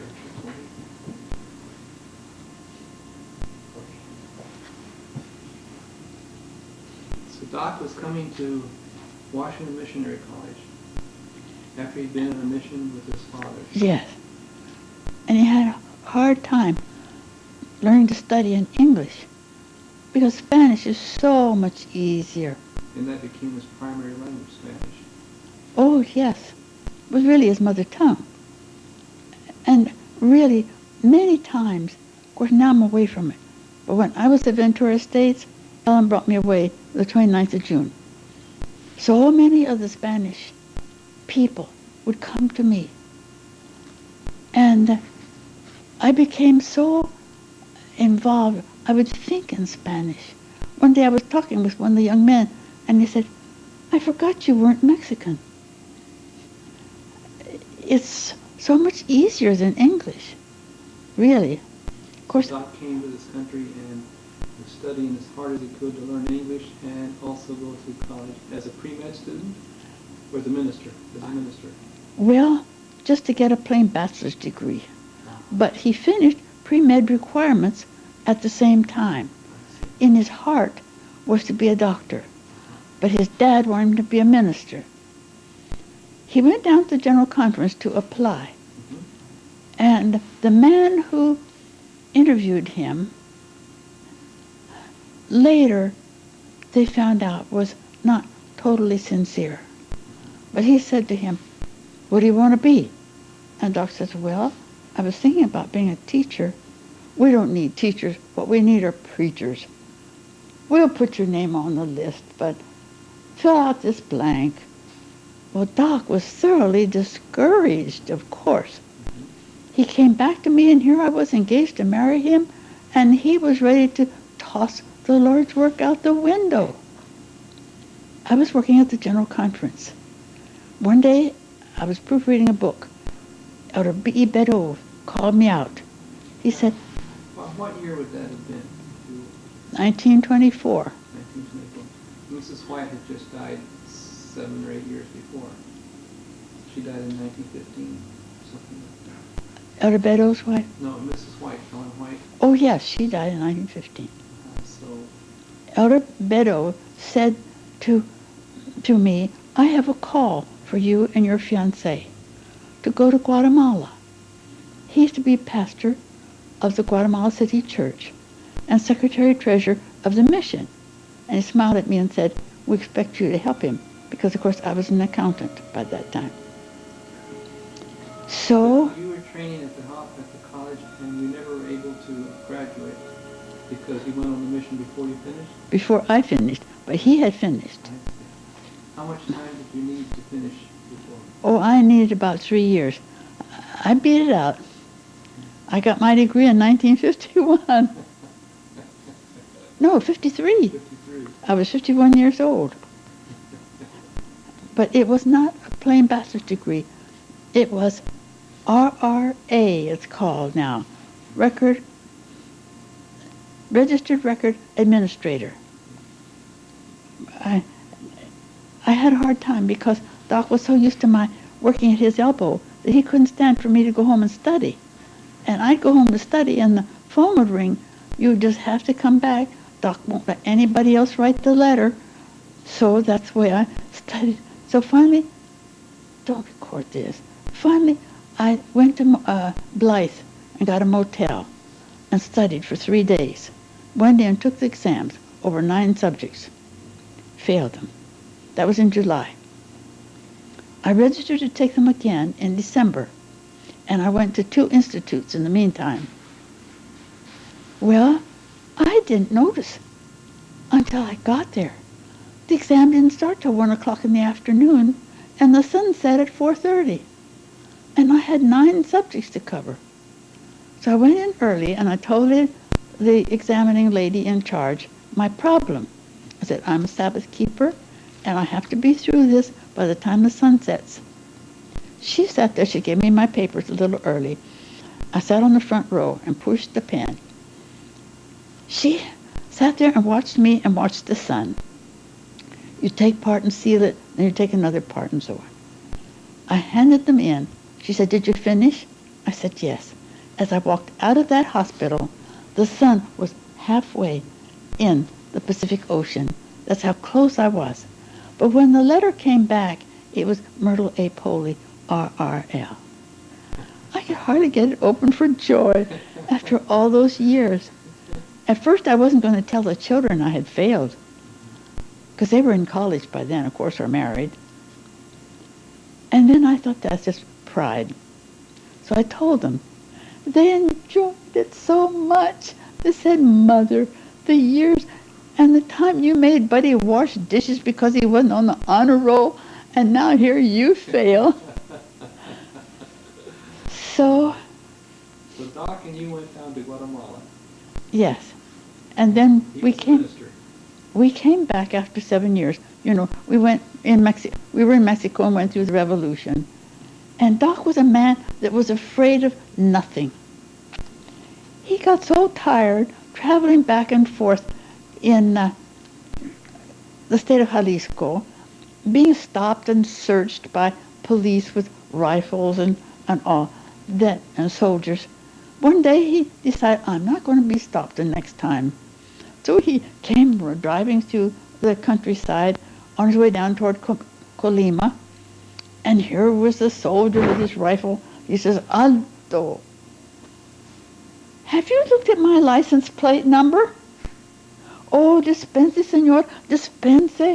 Pase usted. His license plate number didn't mean anything. But that's how he was so ocurrente, clever, and fearless. Well, one thing, when we got to Guatemala, he preached the first Sabbath. Because you see, knew the language perfectly. They imported 6 or 7 other missionaries at the same time who were all sitting at home studying the language. But Doc was out working, you see, accomplishing things. So here was this blonde German speaking fluent Spanish. Yes, The people there must have just thought, drank it up, just drank it in. And so when we got to Guatemala, they said, you know, this mission owns a motorcycle. It's way up in the mountains. Nobody can make it run. That motorcycle is no good. Doc said, have it shipped down to me. He tinkered at it a few minutes, and off he went. Well, way back in 1924, with cobblestone streets, chickens ran in all directions, and people were horrified at this American going sailing by, and he went to the market to shop. There, you go to the market and buy a big basket, you know, and the women put it on their heads and run it home for a dime. And we were expecting Ernest Jr., so he went and did the shopping, left the motorcycle parked outside. When he came out, policemen were pushing it away. He said, why? You left all those horses unattended. How many horses are there in a motorcycle? The horsepower, you see. So he had to battle that one out. let me just check the speaker. Black on again today so that you'd have a continuity with the picture. Okay. Well, with Doctor's ingenuity, when we got to Guadalajara and the revolutions, you know, and all that he went through, then one morning we woke up and here came the news, a new revolution has broken out at Nogales. 2 generals have gone together. They have decided that when they win the revolution, then they'll divide the power. All trains stopped. It was the end of the month. Time for the appropriation check for the mission to come through. Doc said, how much money do we have in the mission till? Because I was Secretary Treasurer. I said, 32 centavos.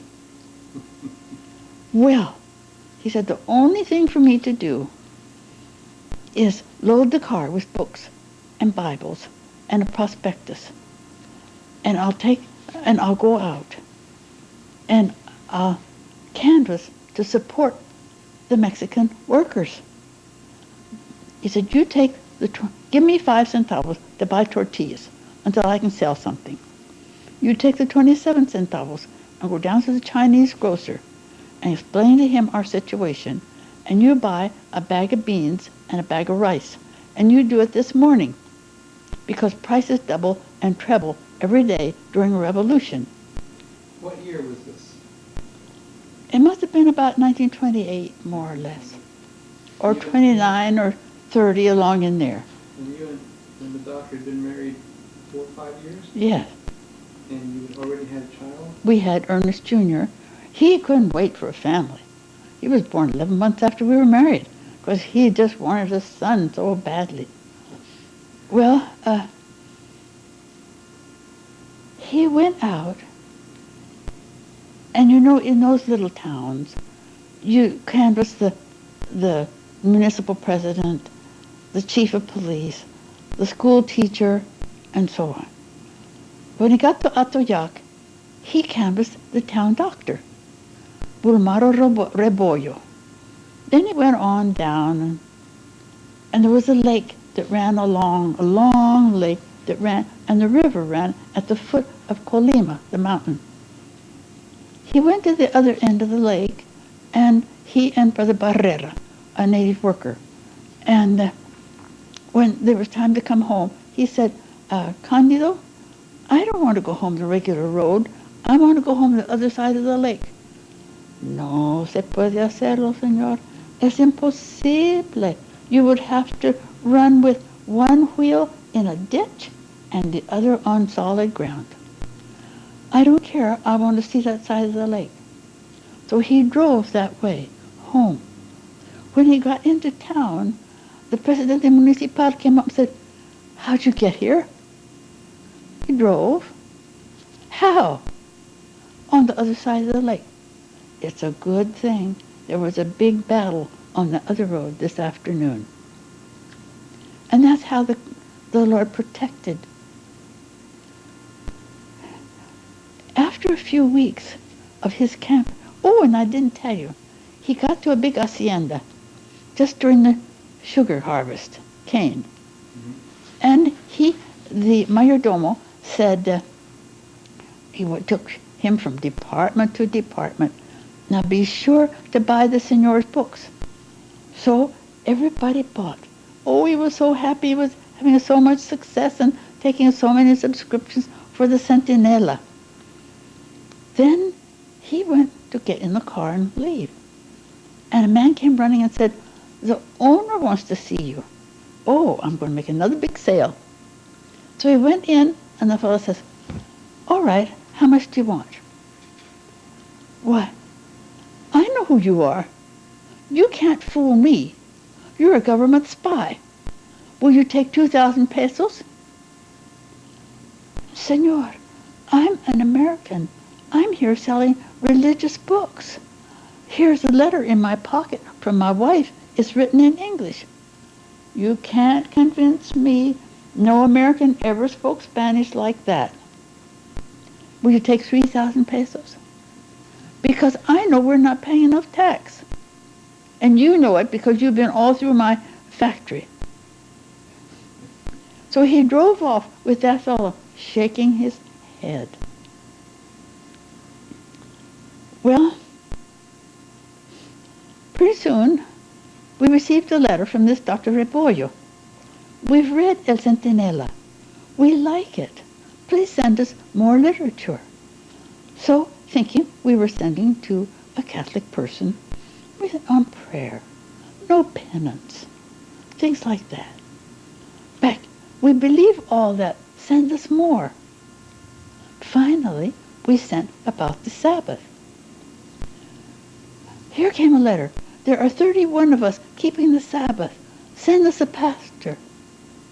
So Doc jumped in the car and went down there and found all those people so well instructed by this Dr. Rebollo.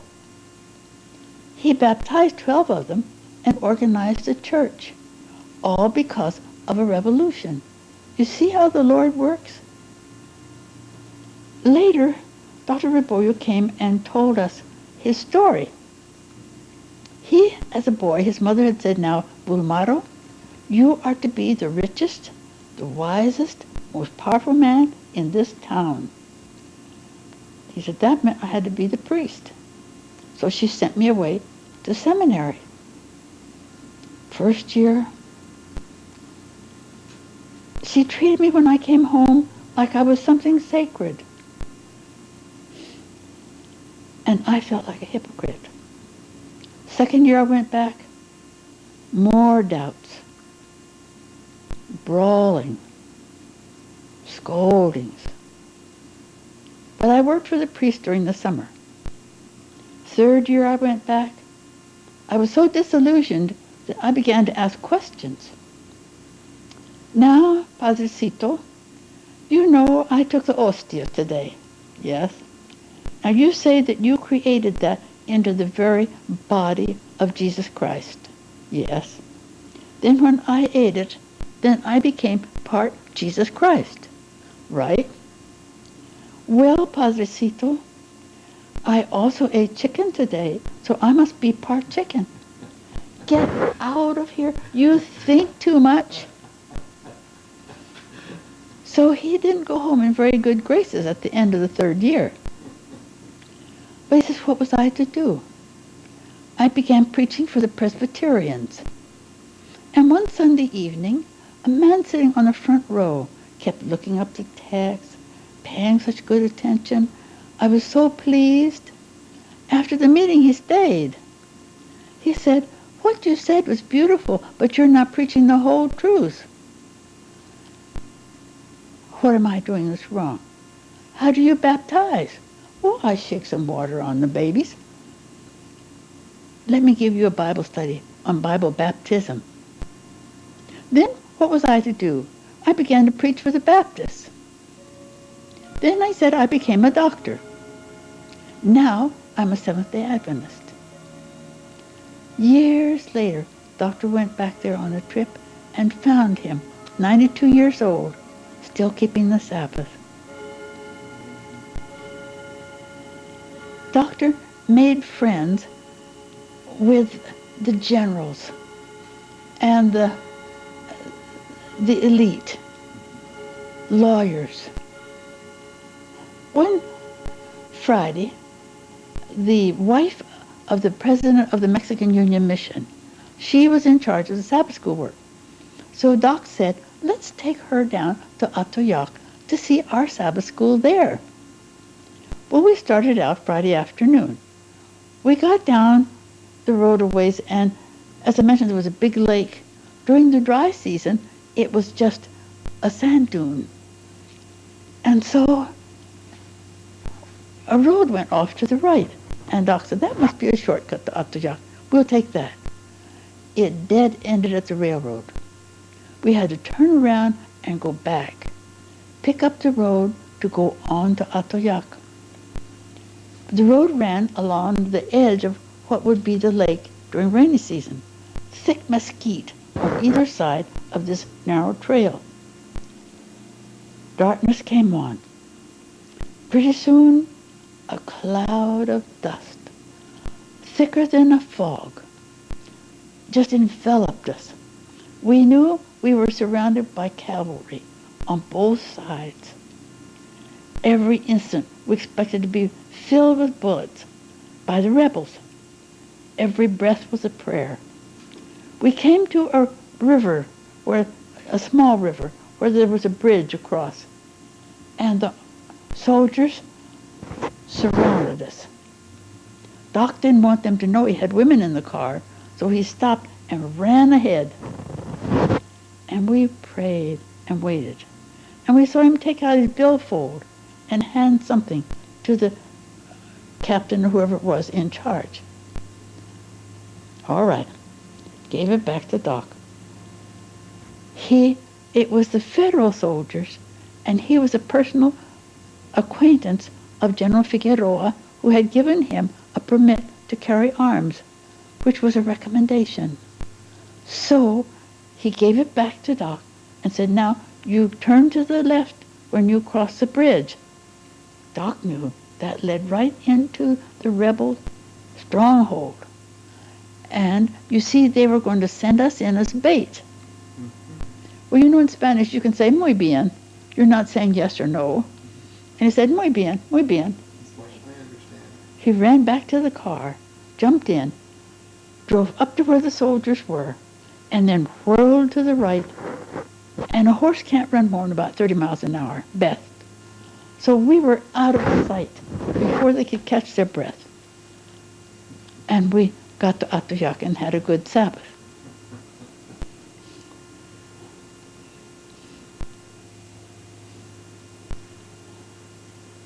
Would you and Dr. Pohle had quite an adventure as missionaries before he became a doctor? Yeah. Then, after he finished, you know, I told you that they cut our furlough money. Well, when he settled up accounts, we were $16 short of having paid our tithe. So when we started at Loma Linda, I kept a note of that $16. I was paid $18 a week for working 7 days a week at the hospital. And I tutored on the side to help pad the budget. Well, every week I paid 20 cents back on that tithe. And you know, God took us over. Now, you had, by that time you had 3 children at that time. We had 2 children and had 1 child during medicine. Right. 3 children, 3 countries. So after Doc finished medicine. Tell me about his years in medical school. He went to school 4 years at Loma Linda? 4 years at Loma Linda, and then no, 2 years at Loma Linda and 2 years at the White Memorial. And there were so many married fellows in that class.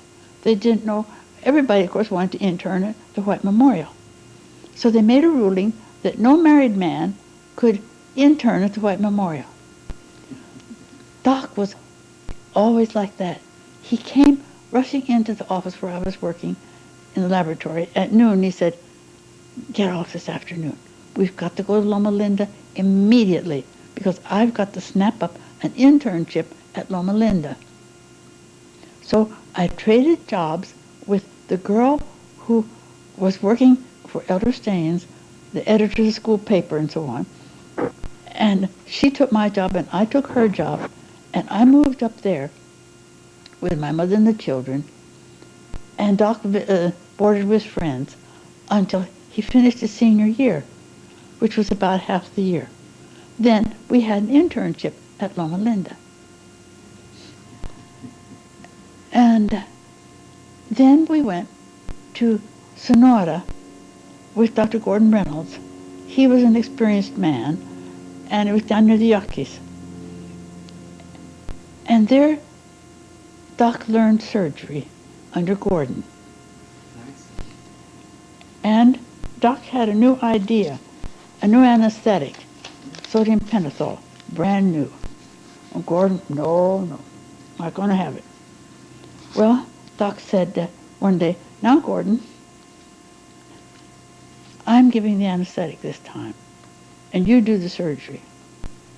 So it was on some Army officer of some sort, and Doc gave him the sodium pentothal. He slipped into oblivion. Gordon operated on him, and then they sat there and watched him, and he came to. His wife was sitting there crying. He said, "What you crying about?" "Well, because they operated on you. I haven't even been asleep. Those fellows are charlatans. They're shysters." Well, that convinced Gordon then that the anesthetic was a good one. So, now that would have been in the early 30s? About 36 1936. and 37, because in September of 37 we went to Tempe. And Doc began doing surgeries at Mesa Southside and at St. Joseph's and at the Good Samaritan. Why did you and your husband pick Tempe? It was near Arizona Academy. We wanted our children educated in a Christian school. His brother was in Chandler, I see. and there was an opening for a doctor in Tempe. The only doctors that were there was an old Dr. Stroud and a Dr. Irvine, who in the olden days had tuberculosis, and they took out his ribs and took out part of the lung, and he had to wear a corset thing to hold him up. So he saw only well babies. So there was a real opening. And because of Doc's fluency with the Spanish, and because of his love of people, and one interesting thing he did, Gabe, he hired, after he got busy, a doctor who didn't have a license. For instance, there was a Chinese Christian during the uprising in China that escaped through Australia, came to the United States. I think I mentioned to you, he was so conscientious, he wouldn't even approach an American official because he honored the American government too much. He hired an attorney, and the attorney didn't do anything about it, and they were about to deport him. And I said, "Give me your papers. Let me go down. I can tell them you're a good man. You can't." I found out when I went down there that our children were not American citizens. That's right, because they were born in other countries. Yeah. And I asked Except for the youngest one. yes.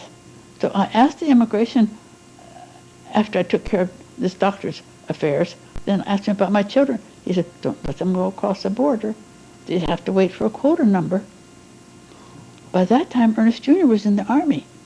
So he took care of the citizenship. Ellen has to carry citizenship papers with her, naturalization papers, all the time because she, you see, is Mexican by birth.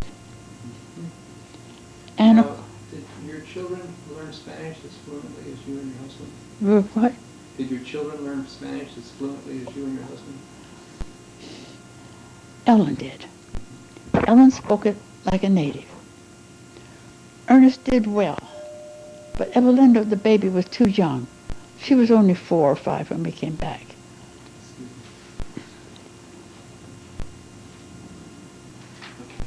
So then Doc took young doctors in, trained them.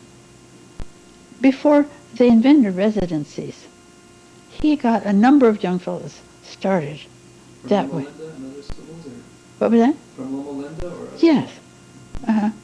Christian doctors.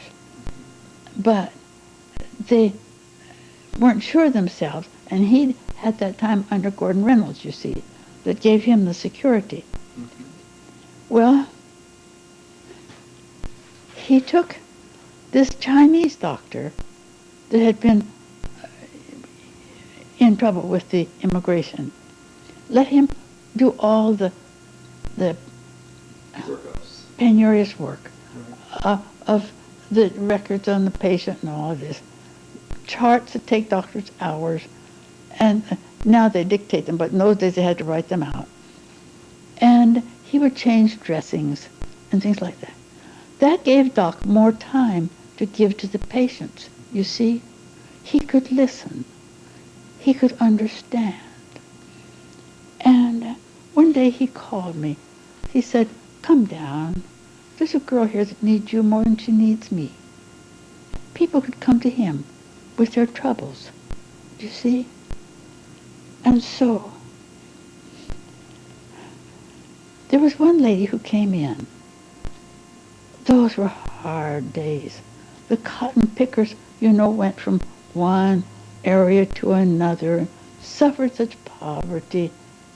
And the poor women would come in, another mouth to feed.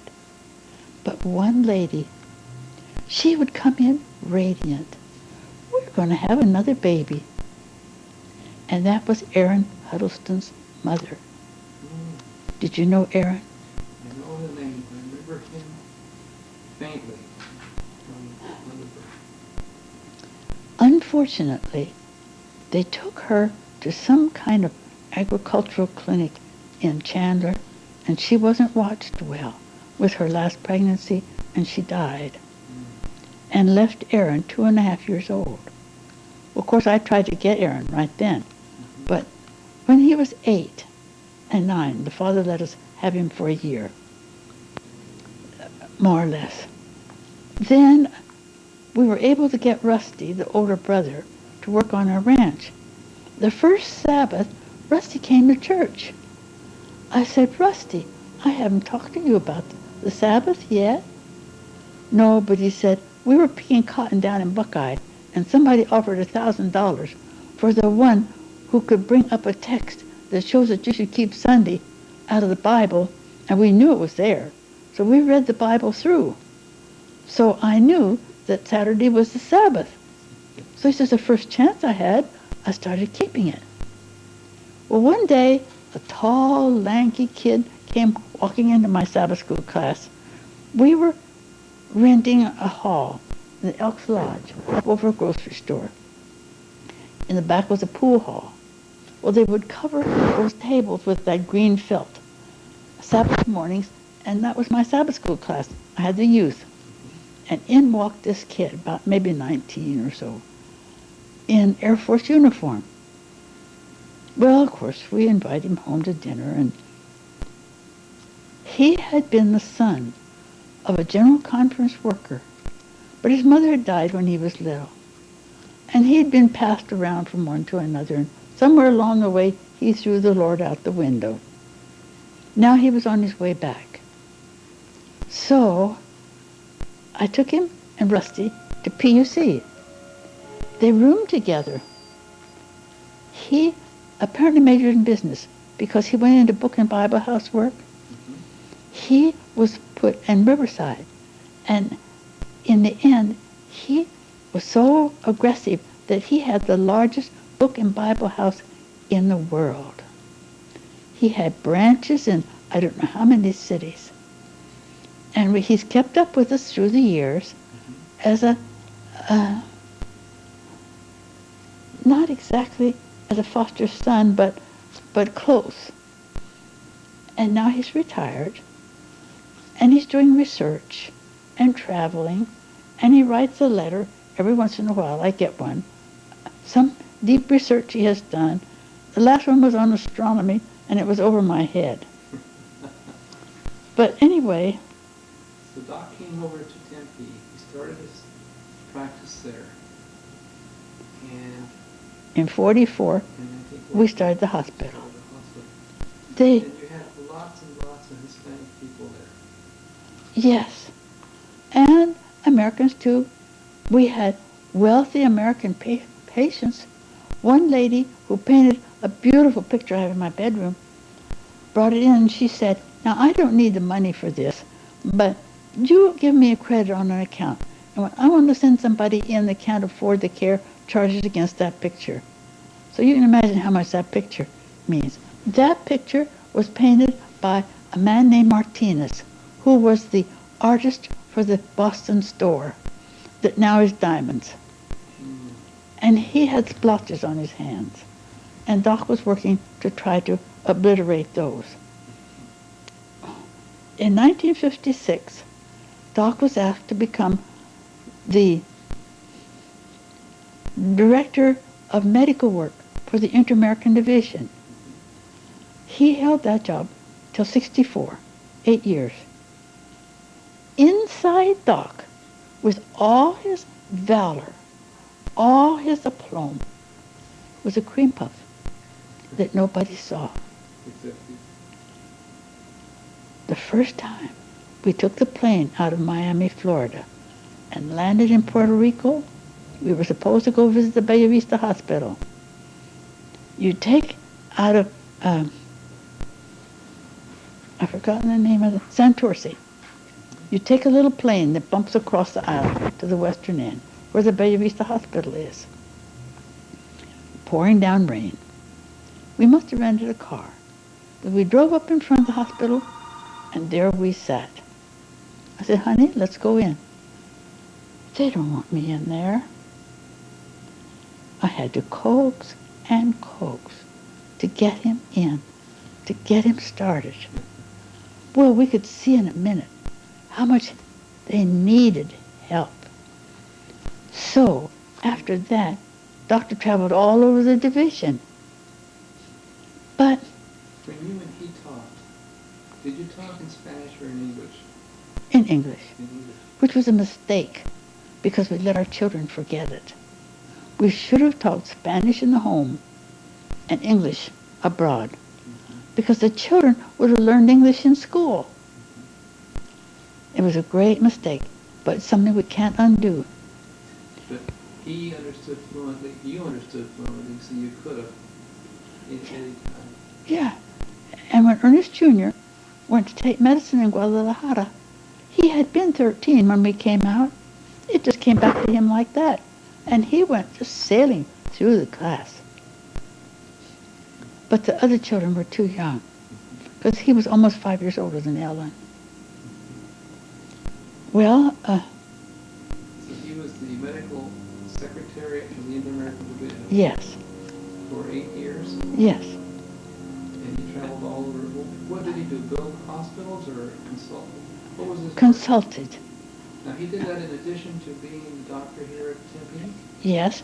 And he did it at his expense. He worked it out some way so that when he bought a ticket, the Inter-American Division billed him for it, so that it came off his income tax as a donation or something. But he didn't cost them anything.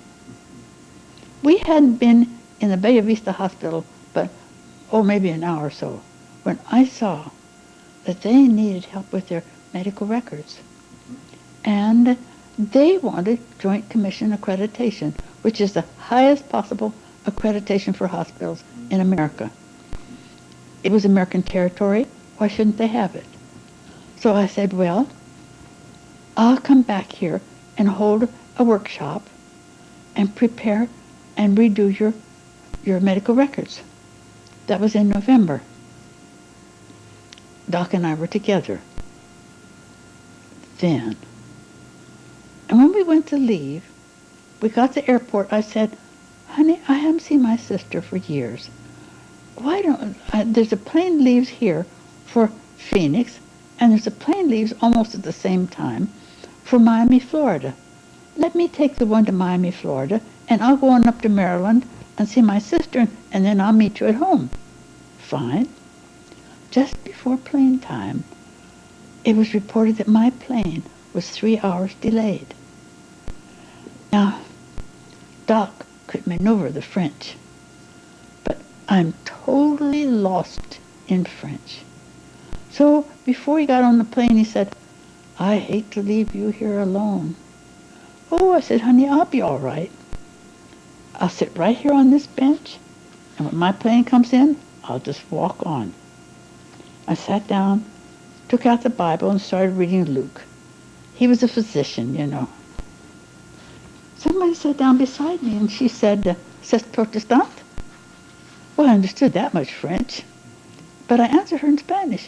She started talking fluent Spanish. She said, I am a Seventh-day Adventist Christian. Oh, I said, hermanas, somos hermanas. And then we visited. 2 little beggars came in.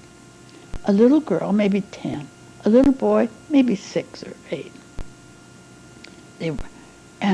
They told her, we are Seventh-day Adventists. Our father is insane. And of course there were no manicomios there, because they even put 2 babies sick babies in a crib, so the Red Cross man told me, in their hospital, so short of equipment and so poor. So of course the insane man ran loose. We are 9. We come here to beg in order to have food. So I don't have a dress to wear, so I can't go to church. Well, Doc and I had tried to cash traveler's checks at the post office and at the airport. No money. So we had $1. So he left me that $1.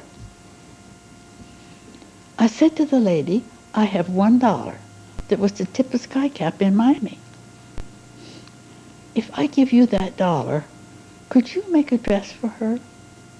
Yes. So I gave her the $1. In a few minutes, Gabe, I was surrounded by a mob of angry people. The police, the immigration official, the taxi driver, even the cargadores, the carriers. All just a boiling mass of anger. I didn't know what was wrong, but she jumped up and began waving her arms and talking as hard as she could. Once in a while, I heard her say Adventiste. It was the only word I understood. She explained to them that I had given my last $1 because I was an Adventist and loved the people. So they were satisfied and left. Come to find out what had happened, the little brother was so angry because he didn't get anything that he had run up and down through the airport shouting and crying about the madame that hadn't done anything for him, and they thought I had hurt the little boy. Imagine my being carried off to jail, not being able to talk. And what would the jail be like? But God saved me. What country was this? Haiti. Haiti. After all the bullicio had settled, one man stayed, the taxi driver, the finest looking one of the whole group. And he said to the lady, and she translated to me, I'm not satisfied with my religion. I said, talk to him about the Lord. My plane arrived, and I escaped, you can imagine. That was in November. In February, I was back. In the meantime, I got Puerto Rico ready for Joint Commission accreditation. Well, I stayed over the weekend in Haiti with the Kloosterhouses. He now is next to the president of the General Conference. But I had with me a packet of dimes that a lady that suffers with MS, or she's probably dead by now, she said, I can't go as a missionary, but you can. So use these dimes to give to the poor and the beggars. So I had the dimes, and I stayed with the Kloosterhouses, as I mentioned. Sabbath afternoon, Sam Mounier, who was the son or grandson of the first French Adventist ever to accept this message, was a missionary in Haiti. And Sam and his wife took me for a ride out to see the countryside. There had been apparently a plague or something, because one side of the hill was all fresh graves, and they had been dug so shallow that the odor was offensive. We drove up and stopped where there were a group of people, and and there was a dear little girl, maybe 14 or 16 years old, with a big basin of wet clothes on her head. They said that they sold little girls for $2. Was she a slave? I don't know. But anyway, my heart went out to her, and I took out the dimes, and I started to give her at least a dime. Suddenly, Sam grabbed me bodily, pushed me in his car, slammed the door. The window was partly open, and they got hold of my hand here and almost pulled a piece off. I was going to be mobbed for those dimes, and I didn't know it. And Sam rescued me, drove away. That's how the poverty was in Haiti. This would have been in 1960, 59. 1963 or 1950? 6 to 64. It would have been about maybe 1963.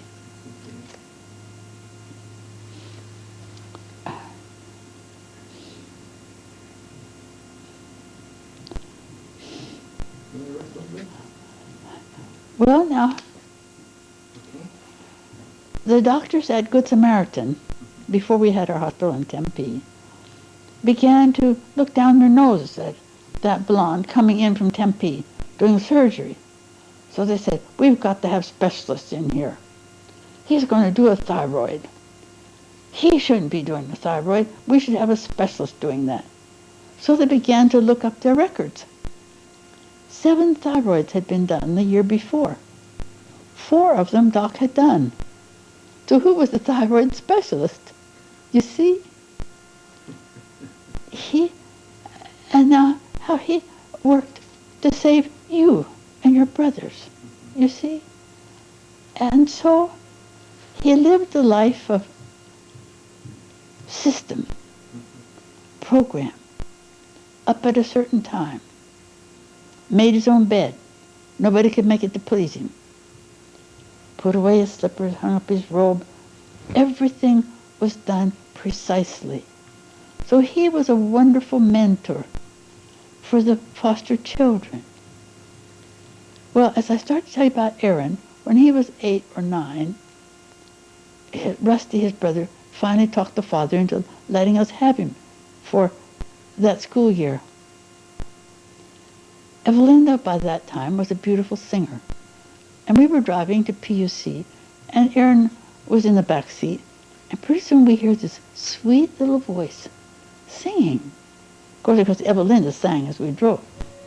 So Aaron found out he could sing. He was so proud of himself for that. But these children need so much self-evaluation. His father took him back. He beat him and he kicked him, and he told him he was no good. I met the father on the street one day, and I said, how's Aaron coming along? No good. I'm going to put him in Fort Grant. You know what that is? The boys' prison up in the hills, in Graham County. Oh, I said, let me have him. I don't care. You can have him. I don't want him. You're no good. Aaron came to the back door, black eyes flashing. It was either me or the prison. First thing he says, can I bring my guns? I said, honey, you know how I feel about guns. Well, I don't want to join the church. I don't want you to. No, I don't want you to join the church unless you ask. Let's go get my things. He had been ill-treated so badly that he had a prejudice against any approach. He was so rude. But I made up my mind by the grace of God I would never speak unkindly to him. I'd pack his lunches, and he was going to Tempe High then, because he wouldn't go to a Christian school. I remember one morning he went out the back door talking to me. It almost took my breath, but I didn't answer him back. And it melted the iceberg. And he became so devoted to us. Well, then his father remarried a very fine woman. But one day they had a spat. And he took his life insurance and changed it over into Aaron's name. Then he had a stroke and died. So Aaron was left with $10,000. Aaron didn't need us. He went to live in the dormitory at Thunderbird. George Smith was so understanding. One day he saw Aaron kick a hole in the dormitory wall. But he just quietly handled the situation. He didn't throw him out of school. He understood. Aaron had been so ill-treated that it was coming out. You see? One Sabbath afternoon, we had taken Jim Simpson and gone up to Holbrook because Doc was so against liquor. And he had a picture called 1 in 20,000, I think. And he was to show that to the students at the Holbrook Mission School. The phone rang. Aaron had been with some boys. The boy had gotten a key to the pickup that belonged to the academy, and they had gone out on the desert.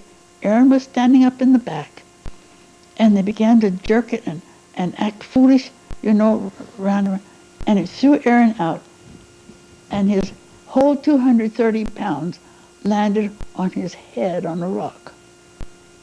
Well, Doc said, send him to John Eisenbeiss, the best brain specialist in Phoenix.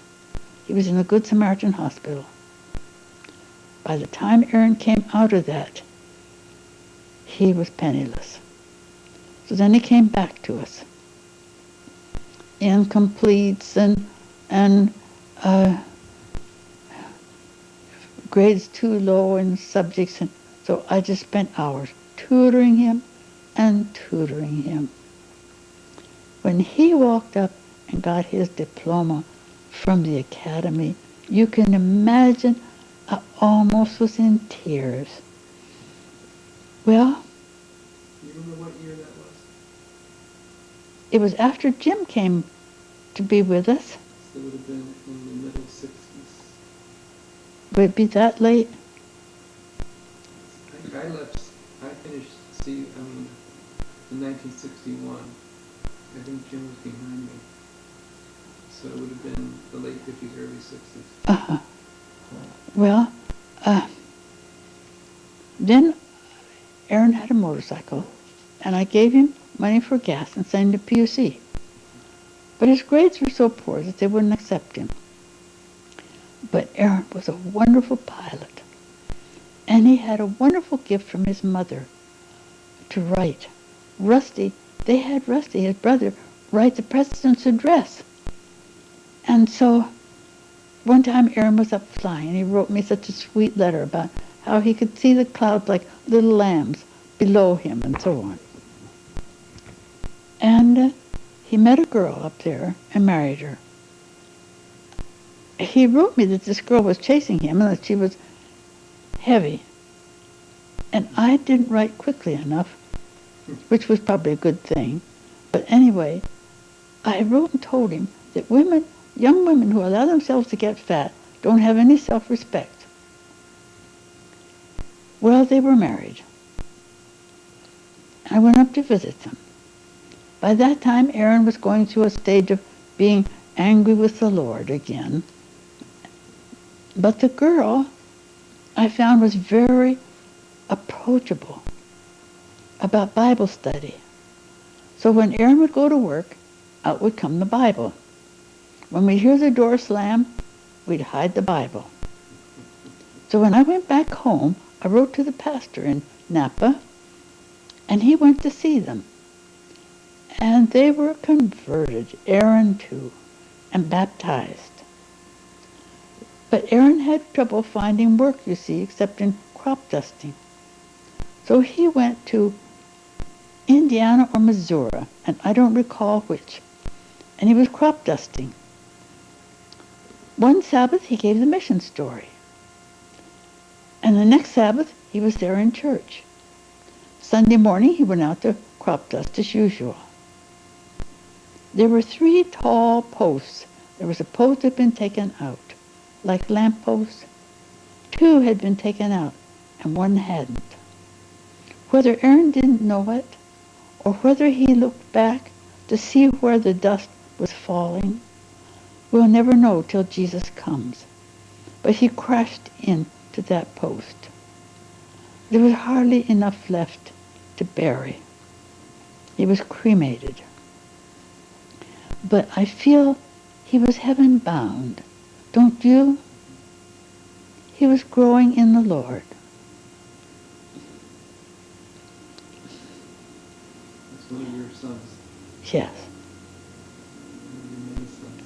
I always felt like he was the baby boy because we got him the youngest. Now, Doc, it seems to me you were always after him to bring one person in, or bring another person in. He didn't mind at all? Or did he say, I have to? Bless his generous heart. When we were in Jamaica, visiting when he was medical secretary, we went to the home of the medical director, who was almost white, of the hospital. And the little brown-eyed girl, about 10, 11, 12, along in there somewhere, kind of sidled up to the doctor's chair. And he looked at her and said, I think we'll have to take you home with us. The mother said, would you? Would you? Come to find out, she didn't get along well with her family. And her mother apparently squealed at her and scolded her, and she wouldn't study, and she had no self-appreciation. Well, we brought her home, put her in church school. She came walking out of school, dragging her coat in the dirt. Well, I had to do something about her self-appreciation. First, I got her a permanent, much to her mother's horror. But her mother was off in Jamaica, and she couldn't do anything about it. Got her some new clothes. The little girl began to develop personality. She's my granddaughter today. She corresponds regularly. So they have to. Doctor brought home. That's when Doc brought home. And the first one we ever had Doc brought home, when we went to Guatemala City. He found a little boy on the street begging, and he brought him home. His name was Adolf Alfred, and he liked to be called Alfred. Well, we had Alfred for quite a while, and he would pray and read the Sabbath School quarterly, and we had worship with him every day. And one day, we were gone somewhere, visiting a church member or something. We came back. His brother was there, older brother, and took him away. So we didn't see him anymore. But I always have hoped that we had put enough into little Alfred. But what he did for me was, I was ashamed to try to speak Spanish because I knew I had such a horrible accent. I still can't completely shed it. Although when the boy told me he forgot I wasn't a Mexican, I thought maybe I've almost lost it. But anyway, it was talking to him that got me to speaking Spanish. So it was a double blessing. He was only 11 years younger than we. So he's bound to have been dead long ago. But I'll be looking for him in the kingdom. The doctor was practicing how many years did he practice? He started in 36. And,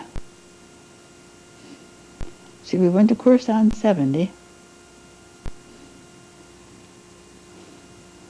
About 75, maybe. 74, 75. The nurse that we'd had for so long, such a dear, beautiful girl, went to the administrator and said, I'm quitting. Pat, we love you. What's the matter? I can't stay and see Doc making mistakes and confusing patients. I love him too much. How old was the doctor at that time? He must have been, he was 76 when he died. He must have been maybe 71 or so. And Ernest Jr. was practicing with his dad then.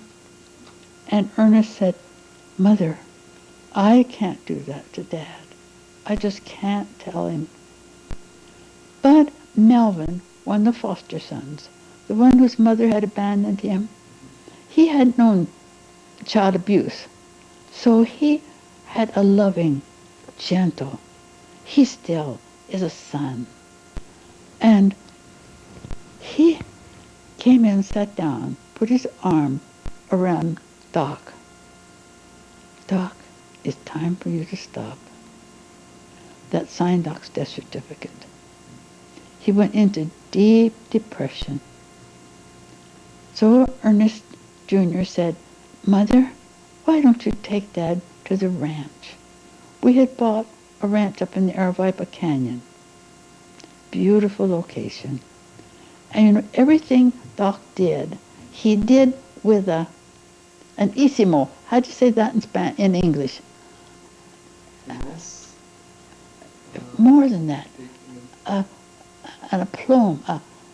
He did it with all the, you know, like this good, better, best. He did the best. So up there, he planted fine pecan trees, fine peaches, built a beautiful home, 7 bedrooms, a living room 20 by 40, and a little house up on the hill for a caretaker. And so we moved up there. There he sat in a chair. But we had a problem. The woodpeckers decided that house was built for them. And they began digging holes in the house. One woodpecker, there were overhanging eaves, and one woodpecker dug a hole through to the sky, through the eave. And on the back of the house, they dug a hole, and they were filling that up between the 2 walls with nuts. But Doc, give him a .22, 1 shot. Down came the bird. We had to do it out of self-defense. Well, Ernest Jr. always loved cats. When he was a kid, he'd come in, you know, with his shirt like this, and I'd know there was a cat in there. Mother, may I? Well, one of those cats he brought home deposited 3 kittens in his bed. We named them Winkin, Lincoln, and Nod. Nod grew up to be a beautiful, long-haired, spoiled cat. And I think maybe Nod was the one that went to the ranch with us. anyway, we had a beautiful cat up there. The minute Doc picked up the rifle, that cat was right by his side because he knew that one shot and there'd be a bird for him. We put in bees, and the bees was sort of my project. Well, one time, for some reason, they moved one of my hives, and they put it up on the hillside, and I kept watching, and no bees were coming and going. And so I decided to investigate. And I went to look, and they put the hive up upside down. And I was standing there, and I decided I'd move the hive. I picked it up, and what did you suppose was coiled underneath? The biggest rattlesnake I've ever seen. We had been trying to catch that rattlesnake because we knew he was around there. I screamed and dropped the hive. Of course, Doc thought the bees had come after me, but it was the rattlesnake. It took 3 shovels to kill that rattlesnake. One for Doc, one for the hired man, and one for me to lean on and scream. That rattlesnake put up the worst fight, but they got him. So that's where he spent how many years? Maybe 2 or 3. We sold that half and bought on the other side of the river, and the river ran down one side and around the other. It was an ideal location. And we put a beautiful mobile home on the hillside, dug a well. Well, we had alfalfa planted in there. And we didn't have any help one time. And do you know how they do the pipes to make the irrigation come? Well, I tried it. And I got a couple going, and Doc stood up there on the hill and cut the water. So I had to give up. Well, I called, and we got what we called mojadito. He had a green card because he had been brought in when they were short on farm labor, you know, years before. Well, anyway, this mojadito was with us 9 years. And he became an ardent Adventist, and he brought his wife and little girl. They were baptized.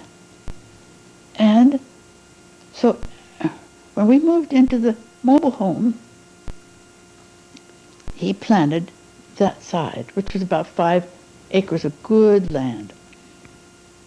I noticed Doc was coughing in his sleep, and it worried me. So I made arrangements that I would take the mojaditos to church in Oracle, drop them, and then I'd drive on down to Tempe.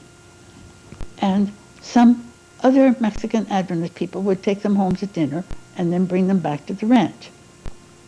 When we got down to Tempe, Ernest Jr. took his dad over and x-rayed him, came back in the house, and said, "Dad, you have a fluid level in your lungs." Doc was sharp. He knew what that meant, but he didn't want to accept it. And yeah.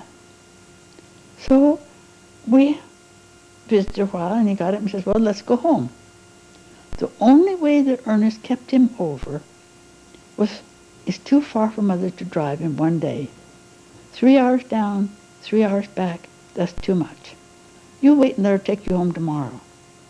Sunday morning, I woke up with a start. He was sitting on the side of the bed, gasping for air, almost smothered. So we rushed him to the hospital, put him on oxygen. And Ernest Jr. ordered certain medications, including Lasix, which would make him dispose of that fluid. Monday morning, I went with Ernest Jr. to make rounds. He says, "Mother, Dad has put on 10 pounds in the last 24 hours. So he disconnected the oxygen and put him, bed and all, into intensive care because he said to the nurses, "What have you done? Why hasn't my dad had his pills?" Well, you see, he had been chief there for so many years. And so the chief said, "I'll take this and this, but I won't take that." And so the chief didn't take his Lasix. So he got his Lasix in intensive care, and he snapped right out of it. By Tuesday, one of the union workers was there, had prayer with him. Wednesday, he was so improved, but he wanted to see the girls, Ellen in particular. So I sent for them. Thursday, they were all there, stood around the bed and visited with him. Even the granddaughters came. And he arranged with Dorothy to go horseback riding with her in 6 weeks. Friday morning, they started to do a test. The technician failed to check that he was allergic to it. You see, they could have put a drop in the eye. He shot it in the vein. Doc had cardiac arrest. They started it up 34 times. But we stood there and watched the last heartbeats register on the electrocardiogram. He had almost like a convulsion at the end, probably a stroke. So I held his hand so that it wouldn't bump against the bed. And then when he was gone, I said, "I want to kiss him." His chest was like the face of a baby, and I loved to kiss his chest. Somebody said no, and Ellen says yes. And I'm so glad I did, because when I kissed him farewell in the casket, his lips were cold, but he was warm then. But a brave heart had stopped. But think what it's going to mean when he meets you. I can just see the glow in his eyes. Kostiaba. Kostiaba. It paid off.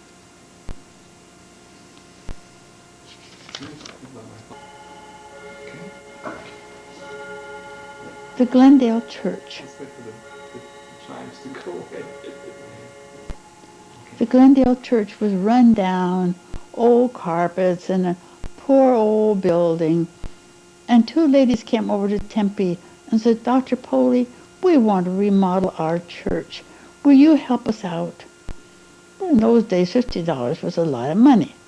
He said, "I'll give you $50 if you will go through Tempe and the environs and register as many as will for the Voice of Prophecy Bible lessons." Well, when they finished Tempe, then I took them in the car from one farm to another. And one afternoon, I left them, one of the ladies, at a farm. And she didn't return, and she didn't return. And I was about ready to get the sheriff's posse when here she came, just radiant. "I have found a lady living in a trailer behind this building." It was the State Agricultural Farm Experimental Station. "She is keeping the Sabbath all by herself. She didn't know of another Seventh-day Adventist."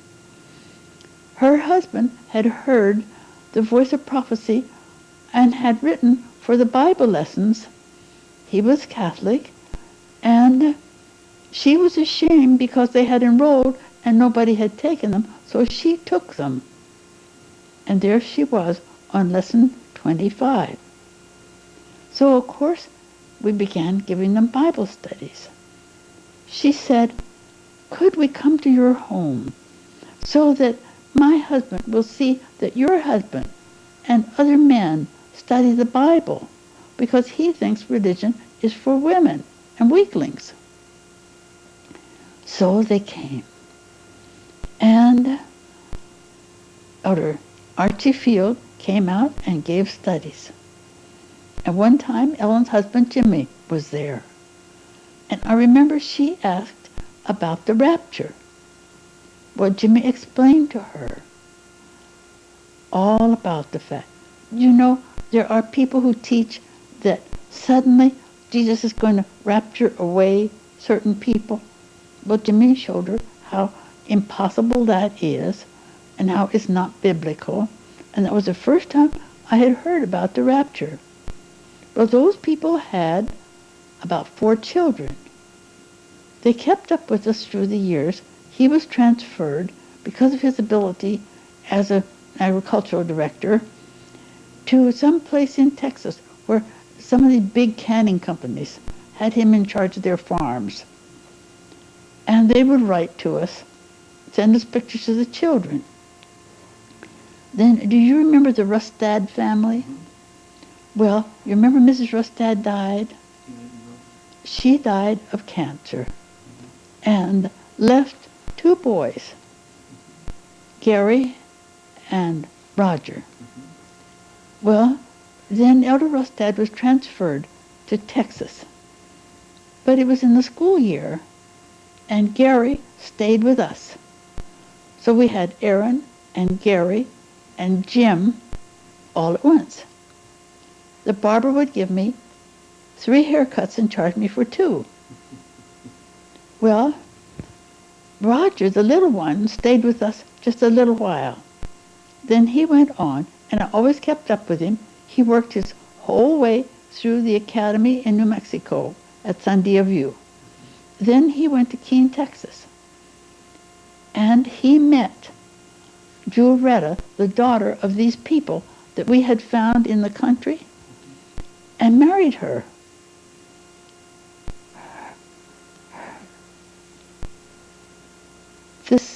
The lady who accepted the truth had a sister, and the sister had a boy. The sister's husband ran a bar. The sister accepted the truth and died of cancer.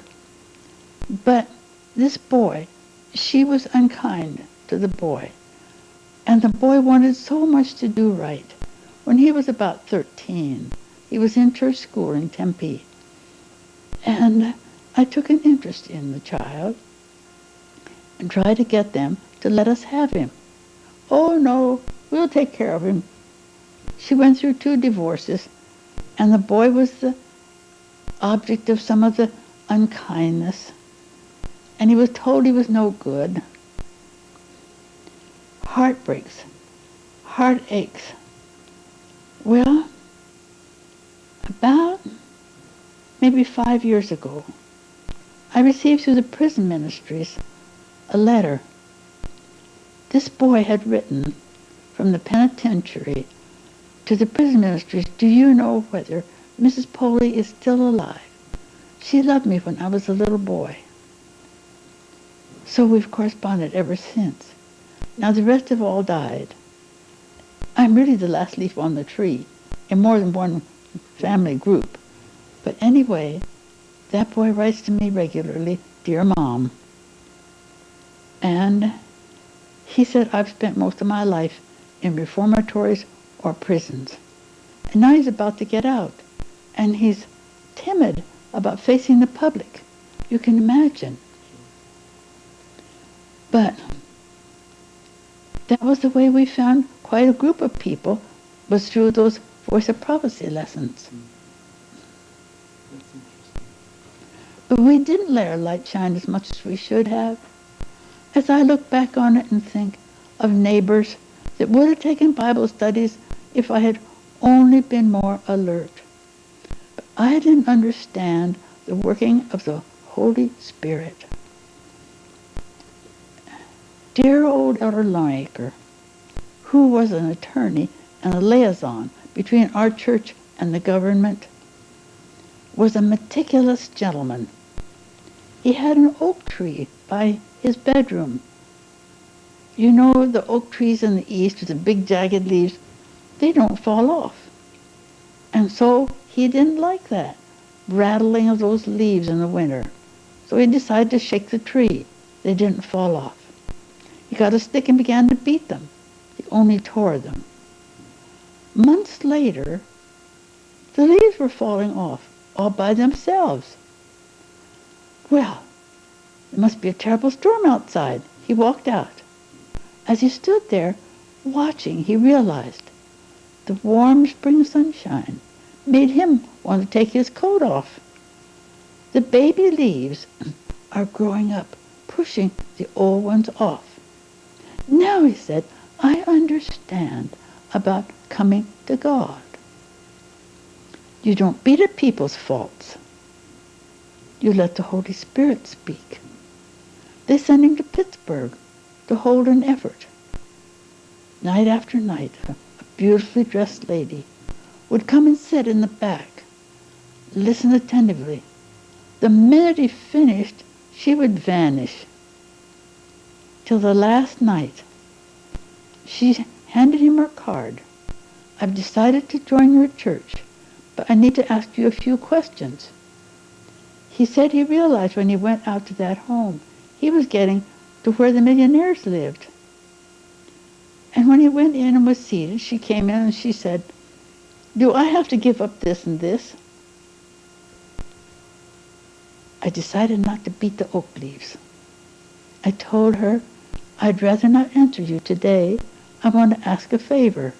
Will you go alone every morning and ask God to fill your heart with the Holy Spirit?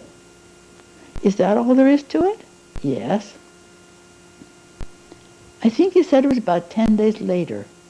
She walked into church, radiant. You don't have to answer my questions. I went alone. I prayed. After several days, peace filled my soul, so full that those things I considered important don't mean a thing to me now. And I'm so happy.